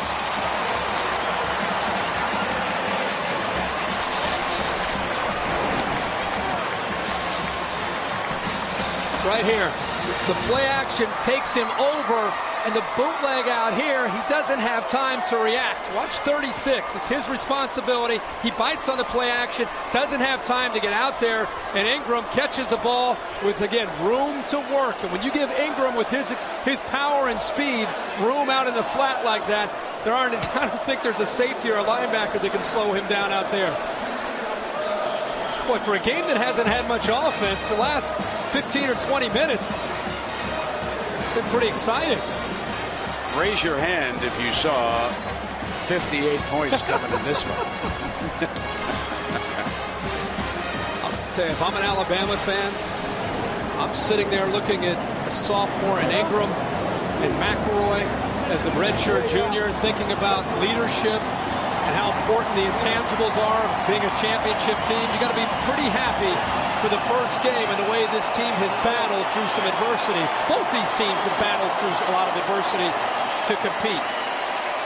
Some long hokey faces right now, but there's still 6.5 minutes to go. We've already had 25 fourth quarter points scored after a scoreless third quarter. Unfortunately for the Hokies, 18 by the Crimson Tide. Tiffin on the ground now, trying to slow down these great return men. Wilson, the freshman, stopped short of the 20-yard line. A reminder again, 7 Eastern. NASCAR Sprint Cup Series continues right here in Atlanta. Only 2 races remain before they start the chase.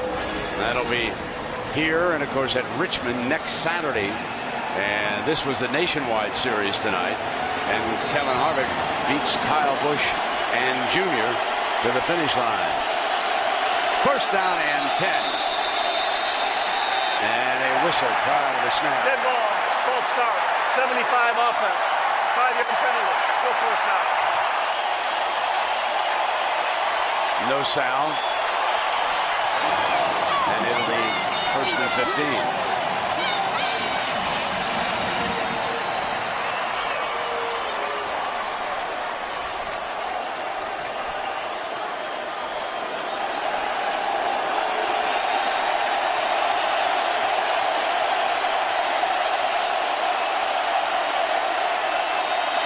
Here's Taylor throwing middle, but he threw behind his receiver. Incomplete. Roberts, number 11, was the intended target. As if the Alabama pass rush hasn't been tough enough for Virginia Tech to deal with. Now they're just pinning their ears back and coming after Tyrod Taylor. It gives you an idea of the ball control and the time of possession and how it has favored Alabama throughout most of this game. It's really not a good indication of the way the game has gone as far as the score. Alabama bringing pressure on Tyrod, and he'll run away from it. Take it out of bounds at the 17-yard line, and it'll be 3rd down. That was Barron, the safety. It was part of the plan coming into this game was to use Mark Barron at times as a blitzer to chase Taylor out of the pocket, and also at times to use him as a spy to kind of follow Taylor to try to bring him down if in fact he started to use his feet a lot. But we have not seen that part of his arsenal tonight from Tyrod Taylor trying to run the football. Late substitution. They're going to go with 3 down linemen. Extra defensive back on 3rd and long. In trouble. Linebackers got him.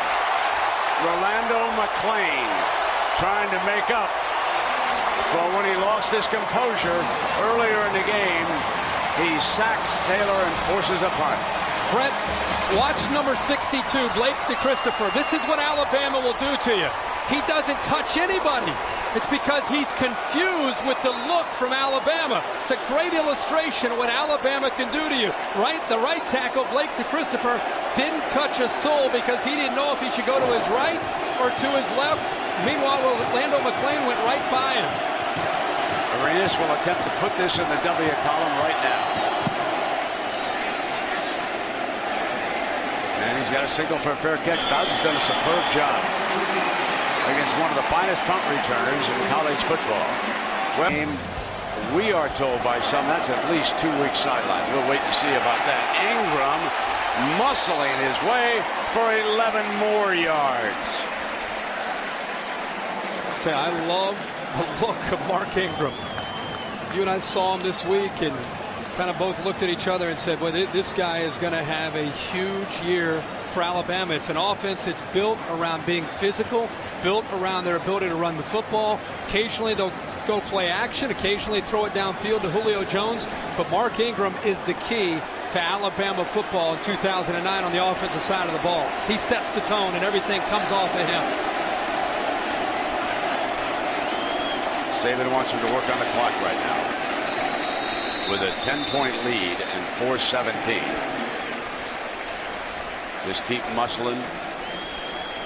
Of course, it stops on a 1st down, but here is Nick. I want to tell you a little anecdote about Nick Saban. So he's talking about how visible his life is as a coach over in Tuscaloosa and how careful you have to be, and we're just chatting about that and this and that. And he says, I gave up drinking. He said, when I go out, I don't even get 1 beer or a glass of wine. He said, I just gave it flat up. Because if you go out and this team loses, you go from having 1 drink to being a drunk. So I just gave it up. Now that is discipline, ladies and gentlemen. In my case, not going to happen. I can't wait for a cool one after this, dandy. 3:44. Oh, mercy. But you want to join me for some Sports Center hits? We got all night tonight. I love you, my friend. Gotta get ready for that NASCAR race tomorrow. Let's see. So what's the difference between the Cup and the Chase? Well, the Cup and the Chase, and it's the same thing. It's like the golf at the end of the season. It's the playoffs. So you qualify the drivers, and they're the only ones who can win the championship trophy. Okay. So you got to get the Dirty Dozen in there, and they arguably are the best. And they have come back now with Roy Upchurch. Remember how hard Upchurch ran, and then unfortunately, Russ Grimm's son knocked the ball out of his hands, and that is number 26, Cody Grimm. He's a linebacker for Virginia Tech, and that is, you might remember the great Russ Grimm, now coaching in the NFL. Well, that's his son. Talking about NASCAR, you and Lisa, while I was in a game day meeting, you guys had a little bit of fun, I guess, going around the track. Yeah, we did indeed.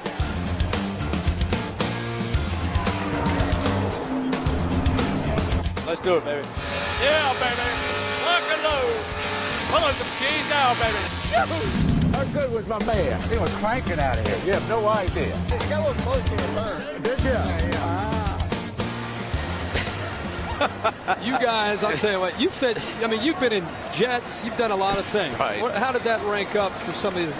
It's right there right now. I'm going to tell you, because when they start out, they hit 80, 90 miles an hour coming out of pit lane, and they take it up to the wall before they turn hard left. Well, Lisa had never even seen it, NASCAR track.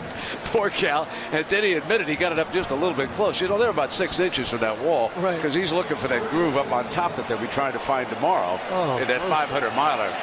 And it's great fun. Thankfully, there were no other cars on the track. We were out there all alone, okay? Oh, my God. You guys are gutsy. Here is third down. Up Church. Boy, what a great game Ingram had. Was he hurt down there? Is he shaken up? What a shame that would be with the way he's played. Yeah,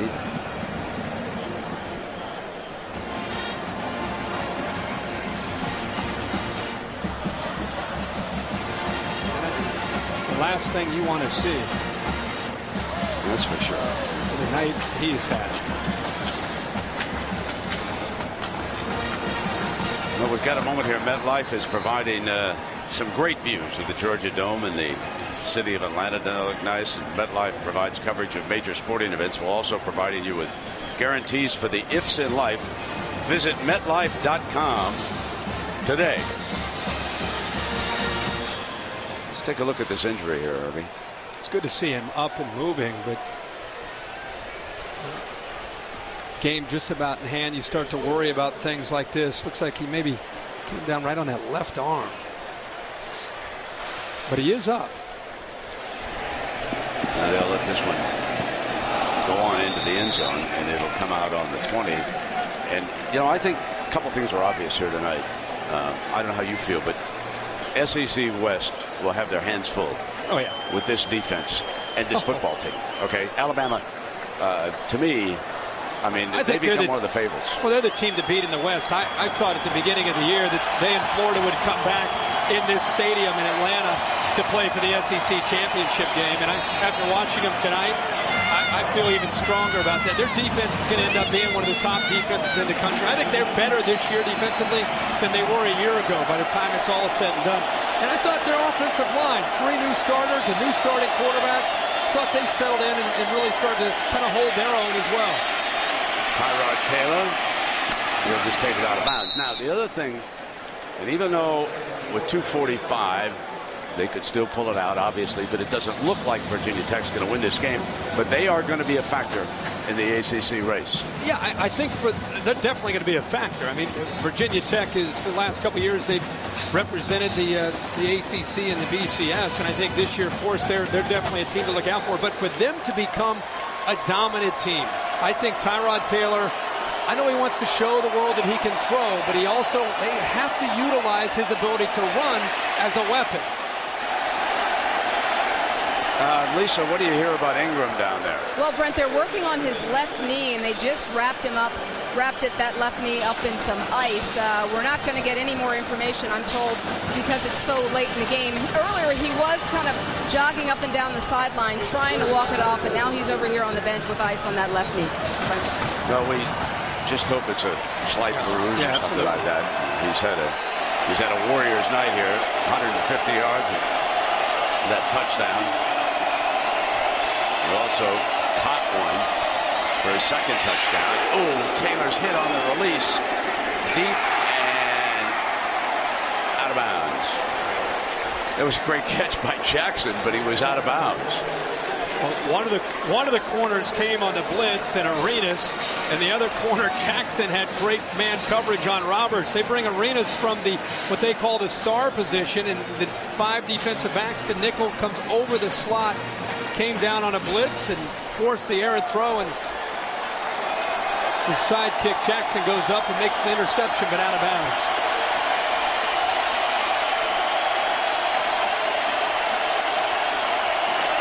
Well, they'll go for it on 4th down here with time running down now and down by 10.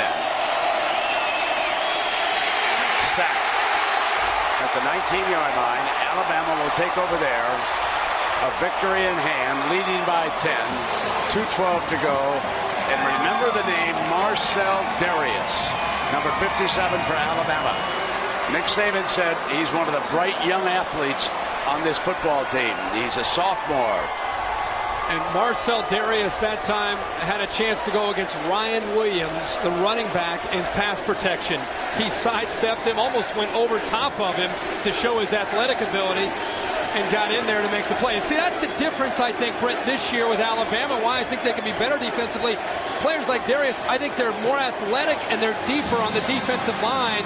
And it's not just all about their linebackers in secondary. I think their defensive line is much better. Here comes somebody we want to watch, the running back, Trent Richardson.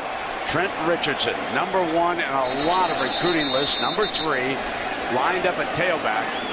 And he is going to get, I would think, his first carry. Now, here's a story about this young man. He is out of Pensacola, Florida. He went to the same high school as Emmitt Smith, okay? And he broke many of the Hall of Famers' records when he was down at Pensacola. Every school in Florida wanted him. Many of the other schools in the SEC wanted him. He chose Alabama. One of the things he brings to this position, great strength. So, boy, do we want to see him carry the ball. Explodes and keeps battling, baby. Oh, yeah. Wow. Well, just because they're all related doesn't mean they always relate. One big, straight, gay, multicultural, traditional, happy family comedy. Modern Family, Herbie. Premieres Wednesday, September 23rd at 9, 8 Central. Part of ABC Comedy Wednesday. Got a little bit for everybody in there. I guess so. Whatever turns you on. Second down now. Got a minute and a half to go. There he is again. Young Richardson.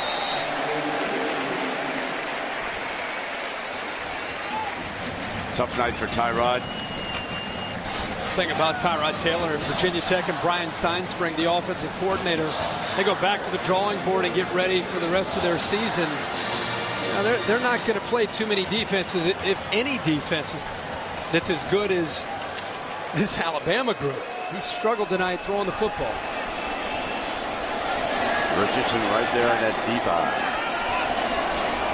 McElroy has been efficient as Richardson steps off to the outside. One thing we should mention about McElroy coming from Texas, his father is a high-ranking executive with the Dallas Cowboys. I believe he is the head of marketing for the Cowboys. Mom and dad are here tonight. And McElroy again replaced Chase Daniel at Carroll High School. Won the state 5A championship in Texas. When you sit and talk to him, he's already graduated, has his undergraduate degree. He's only a junior.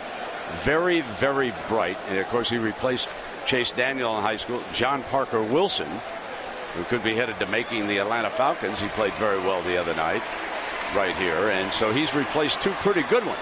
Yeah, and I think you're going to see, obviously, as a first-year starter, the more experience he gains, the more he's going to feel comfortable within this system. And remember, it's not built around him and his ability to throw the ball. This is an offense that again, is physical. They want to run the ball, and they want their quarterback to, as you said, be efficient, make good decisions. If you have to throw it away and punt, we've got a great defense. Just be smart. And I think you're going to continue to see him take strides in that direction. I think he's going to have a great year. Nick would be very content to just run it out here. 17 seconds left on the clock, and Alabama will win a very good season opener here in the Chick-Fil-A kickoff game. How about the key plays? Well, there are a bunch of them. Virginia Tech got back into the game after Roberts had the big kickoff return. He had a big night, actually, throughout the night on his kickoff opportunities. This kind of changed the momentum back in favor of Alabama. Virginia Tech putting the ball down on the carpet. Alabama took advantage of it. It's a nice throw by McElroy. Getting behind Chancellor is Marquise Mays. And then just when it looked like Virginia Tech might be out of it, Ryan Williams comes back and gives Virginia Tech some life. But Late in this game, we had some offensive fireworks because right back here, Alabama had a chance to come back and show what they could do offensively. And I think in the fourth quarter, you really started to see Alabama take control of the line of scrimmage. And that's why Ingram had such a big night, especially in the fourth quarter. So as we get ready to wrap this up, another reminder that next week in Columbus, Kirk and Lisa will be on the air on ESPN. The race from Richmond is on ABC, so Ohio State USC is on ESPN next week. Just a little program reminder there. And we'll see. We had a discussion about who is going to be the favorite after today. Don't be surprised if USC isn't the favorite coming into Columbus, even though that's a tough venue. So 34-24. Nick Saban at Alabama over Frank Beamer and Virginia Tech. Two of the best coaches in the business right there, folks. 498 total yards of offense for the Crimson Tide. Let's go to Lisa. Thanks, Brent. I'm with Mark Ingram. Mark, first thing I want to ask you is what happened to your knee? Nothing, just got hit on it. I'm good. So it feels fine now? Yeah, if they needed me to go back in, I could have went back in. Now, it seems like you got stronger as the game went on. How did it feel for you? It felt good. You know, they were stopping us early, stuff on the run. You know, the line just made some adjustments, got a head on the hat, and we just made our reads. Now, what changed for you, though? What changed for you? You got big holes in the second half. What changed? We just made adjustments, and the line executed, and I just made my reads and cuts, and had a big second half. All right, so you're fine for next week? Yes, ma'am. All right, thanks a lot. Brent? Yes, ma'am. Thank you very much. That's good to hear. So there you have it. Ingram with a couple of touchdowns. And Alabama goes home to Tuscaloosa with a 10-point win here tonight. 34-24, our final score. Next Saturday, we'll be in Columbus on ESPN when USC takes on Ohio State on ESPN Saturday Night Football at 8 p.m. Eastern. Now, we're going to take you to Times Square for the Ford wrap-up with John Saunders and Jesse Palmer. So long, everybody. Take it away, John.